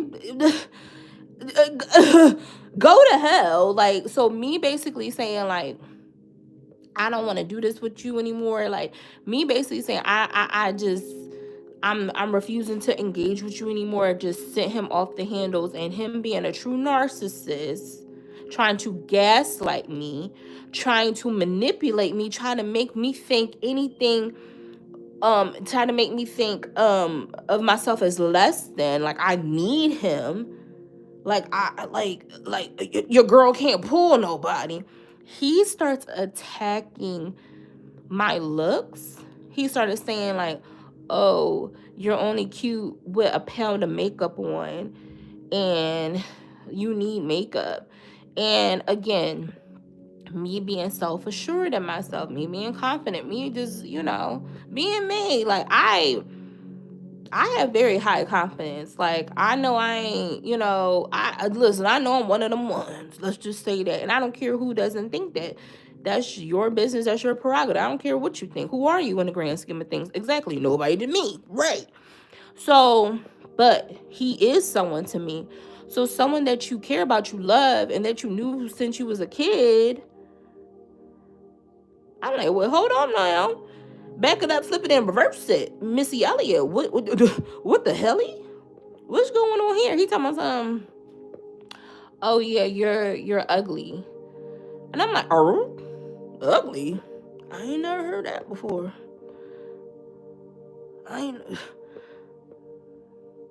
Where the ugly at? Where's the ugly? Remember an episode of SpongeBob? He was like, I got the ugly. I was like, I got the ugly. Where? Where that though? Where that? Oh, all right. Anyway, so he started calling me ugly. I need makeup. He starts fat shaming me. He started saying, I don't watch baddies, but if you watch baddies, he he gonna say you look like Rolly.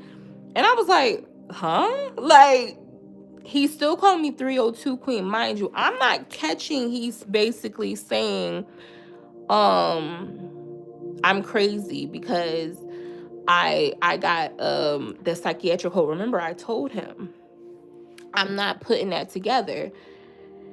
And then because you know how when people send multiple messages back to back to back, like sometimes you miss what they said. I didn't realize it until afterwards that he was saying like, because I scrolled up, he was like, oh, and that's why you in and out of Friends Hospital. If you don't know, Friends Hospital is a psychiatric hospital here in Philadelphia, Pennsylvania, for behavioral health. And a lot of kids actually go to Friends. And there are adults too, but Friends is normally kind of like a kid psychiatric hospital and young adult. I don't know too many, like, because I think I would be considered like I'm 33, so I know I would be old as hell in the senior department. I wouldn't be a young adult probably because I've been to the young adult psychiatric floor, and I don't think they would put me there anymore. But anyway, so he was basically coming from my mental health and basically saying like, oh, that's why you in and out of a mental health facility. And I'm like, again, me being neurodivergent, I'm very like actual factual. So I'm just answering like, I never been to Friends. I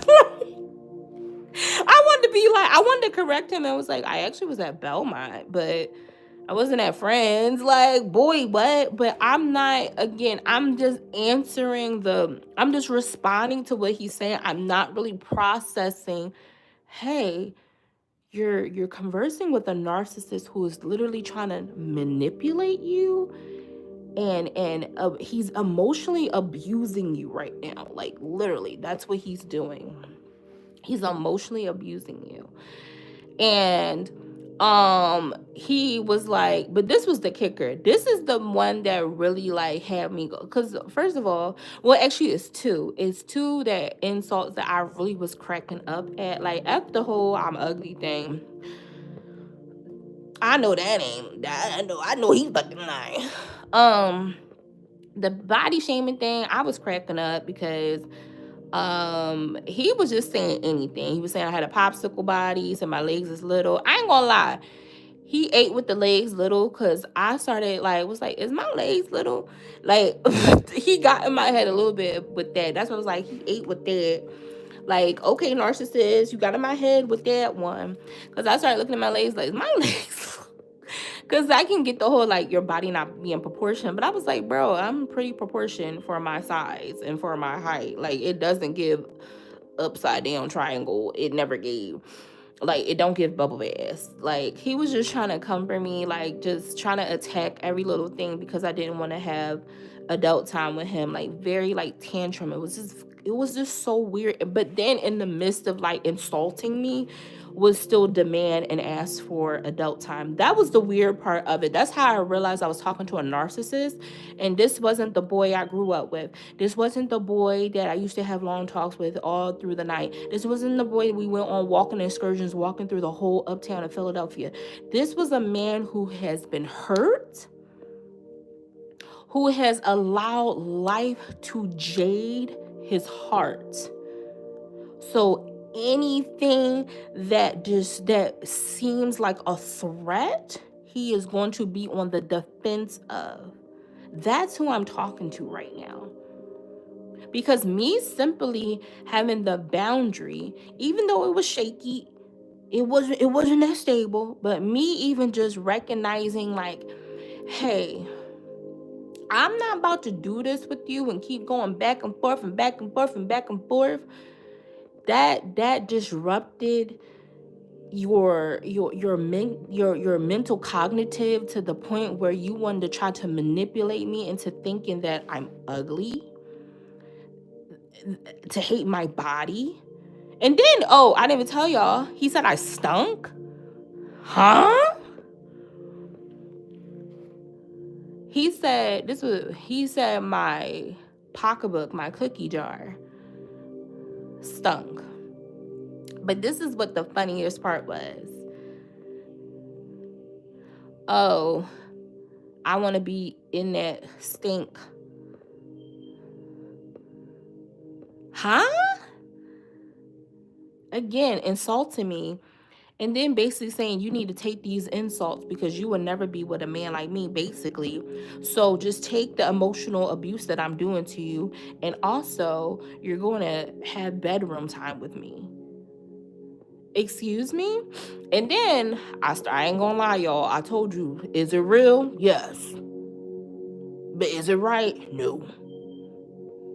I started being homophobic. I started saying homophobic slurs. I did. I'm sorry. Sorry to the LGBTQIA plus community. Is it real? Yes. Was it right? No.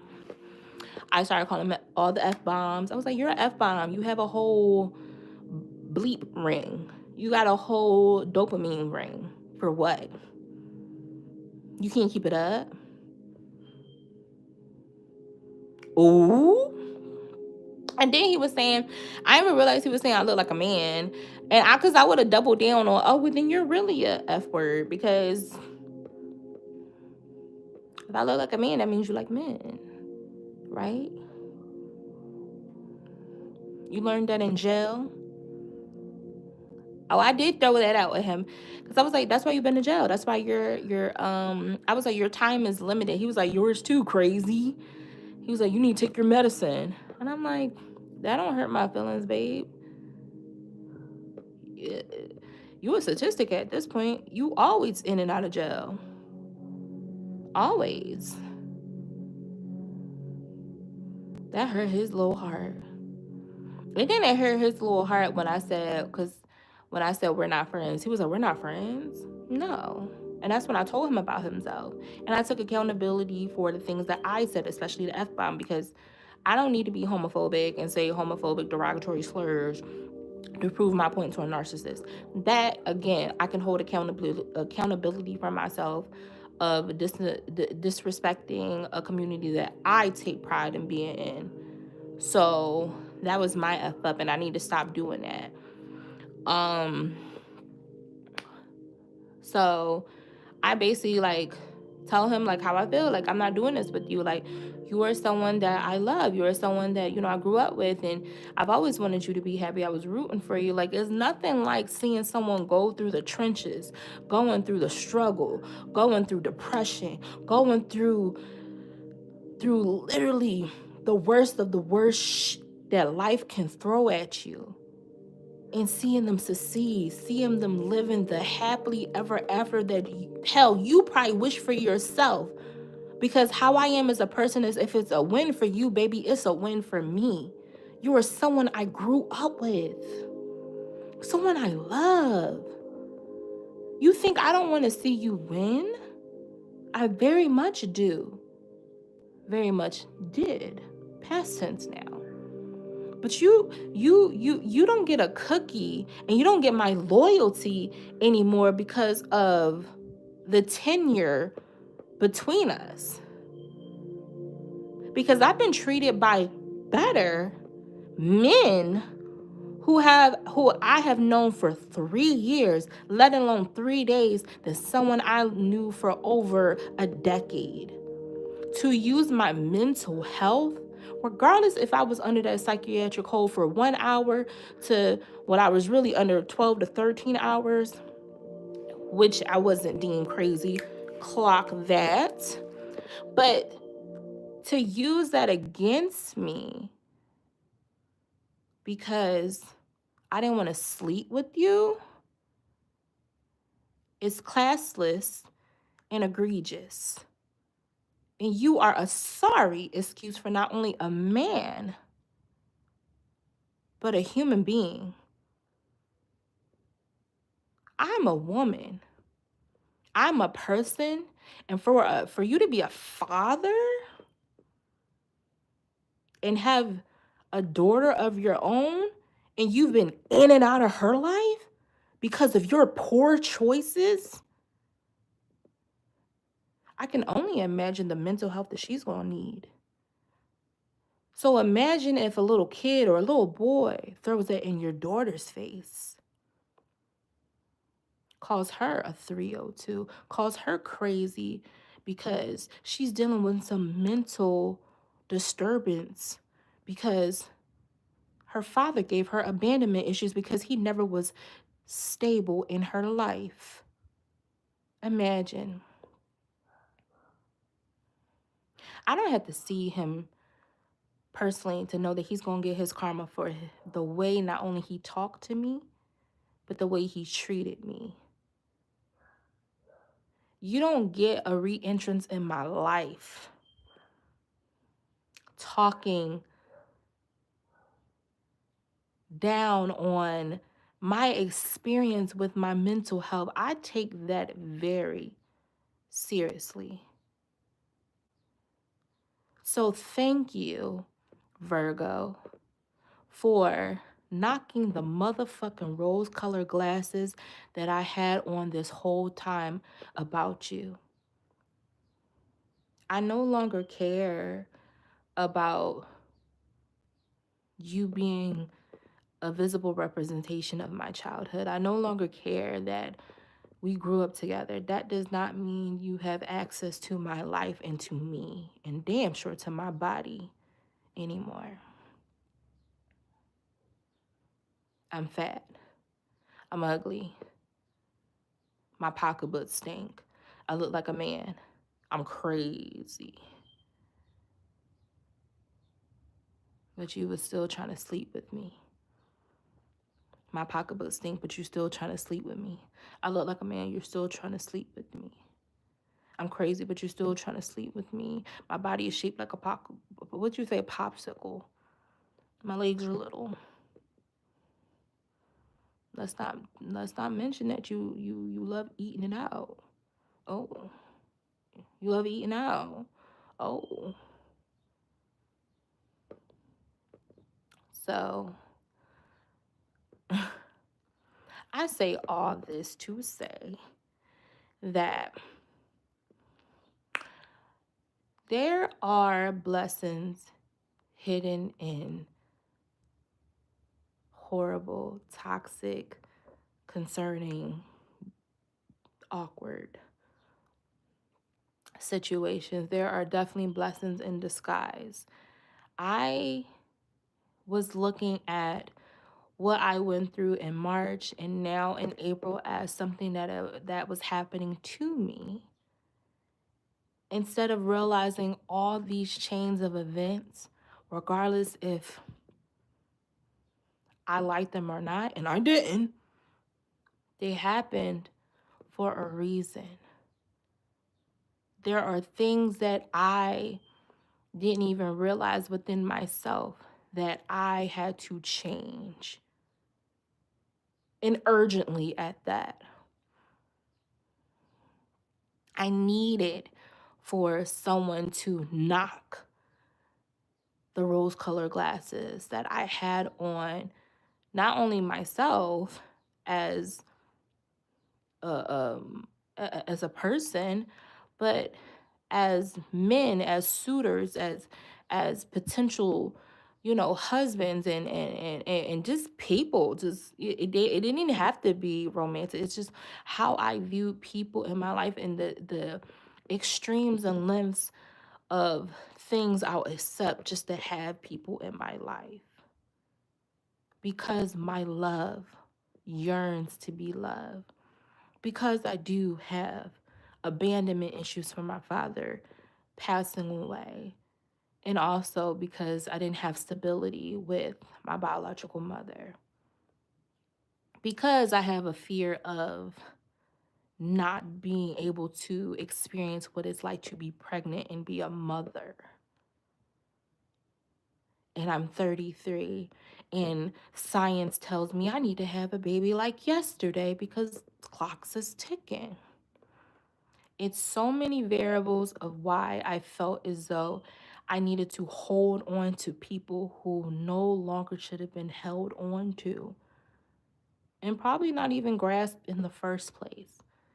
And even if they weren't tangible people, it was just ways of thinking and just old ways of being that no longer served me anymore, that I just had to get rid of. I had to purge from my life.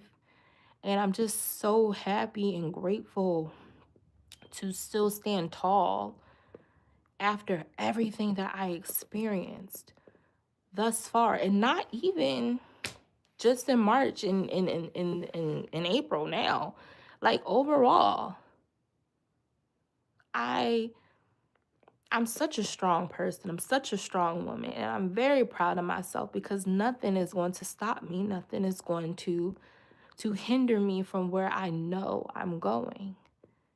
And that's what I want for you to take away. If God forbid you're currently in an abusive relationship situationship, or you're entangled with someone who's very abusive, or hell, if you resonate with being passive and a doormat and just codependent on whoever, you cling on to people because you just want the love and attention that you're not receiving in real life, whatever how it fits for you.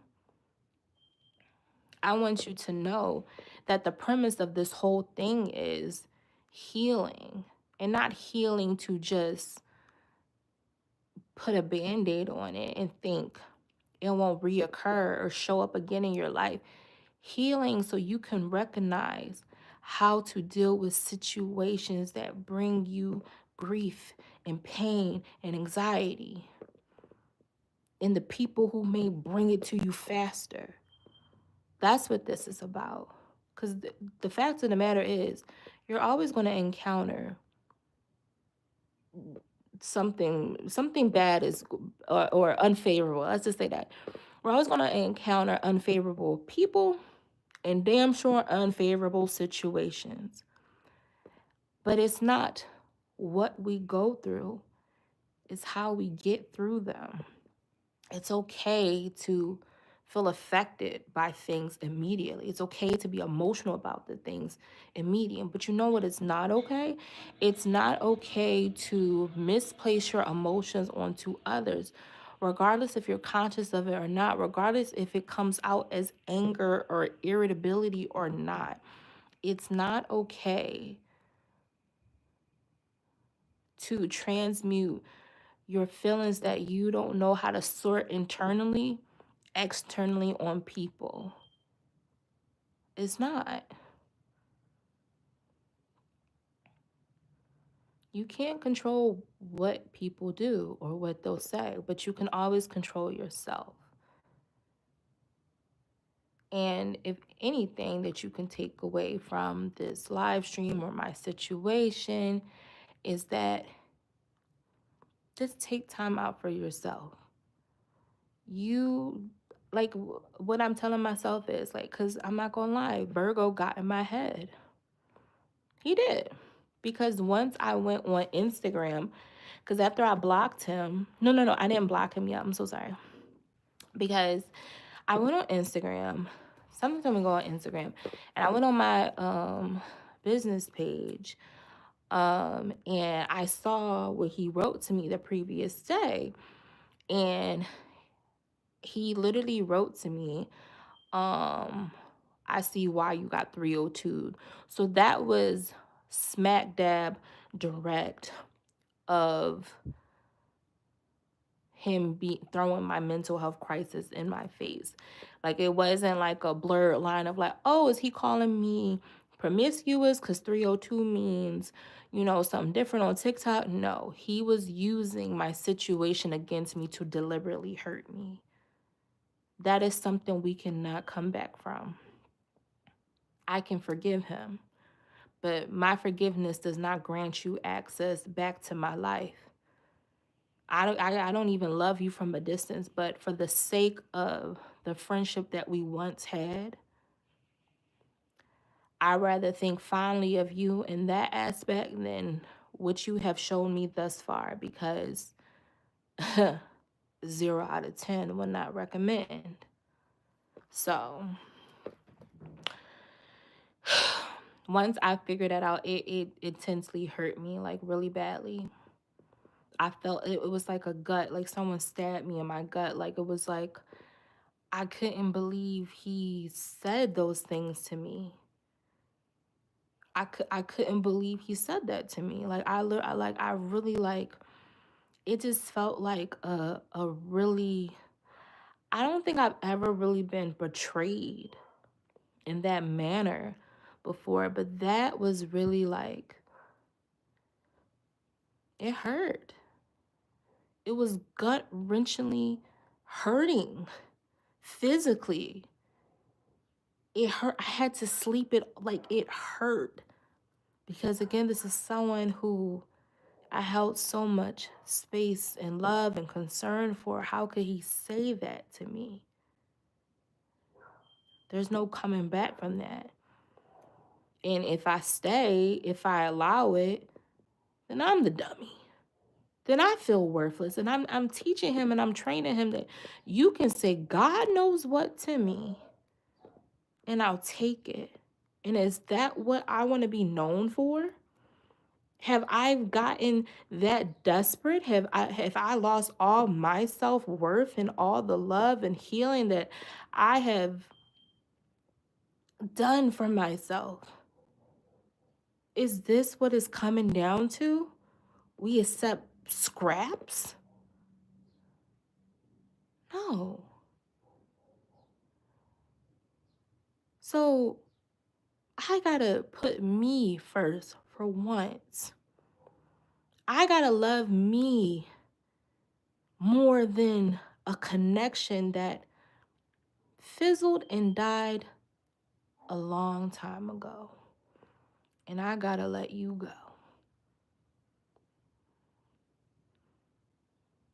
That's why what do you say? I see, that's why you got 302'd. You're crazy.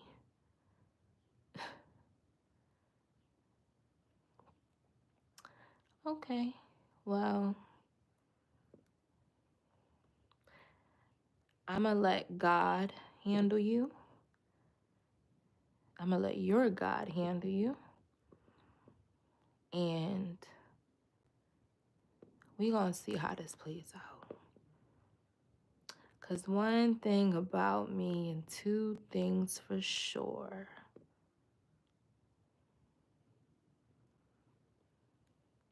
I always get the last laugh. I always get the last laugh. You may have won the battle, but you ain't won the war.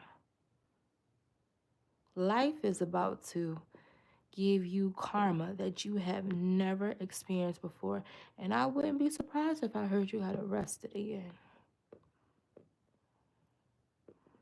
You wouldn't even get my thoughts, because you're nothing to me. But you will get your comeuppance for what you said to me. And that's that on that, because one thing about me, the people on the other side, my ancestors, ashe to them. My father, Anubis, my grandmother, my bird. Oh my God, maybe that's why I see birds, because bird, Ebony. Sorry, I just had a realization now, because I feed birds and we will call each other bird. Maybe that's why I see a lot of birds. I gotta pull cards on it. Anyway, my friend, my beautiful bestie that watches over me. I love you, Ebony. My fur angels, they don't play about me. So I would tread lightly if I were you. and I would do some soul searching. I would do some healing. Because things about to get bad for you, buddy. But, guys, there is redemption. There is triumph after trauma. Even with something being so horrendous as someone you love and care about being emotionally abusive to you. It hurt. It hurt like hell. Not gonna lie. It did. He hurt me very badly. Even started thinking I was ugly a little bit. He got in my head. Not gonna lie about that. But then I had to remember who the fuck I was. I had to remember who the fuck I was.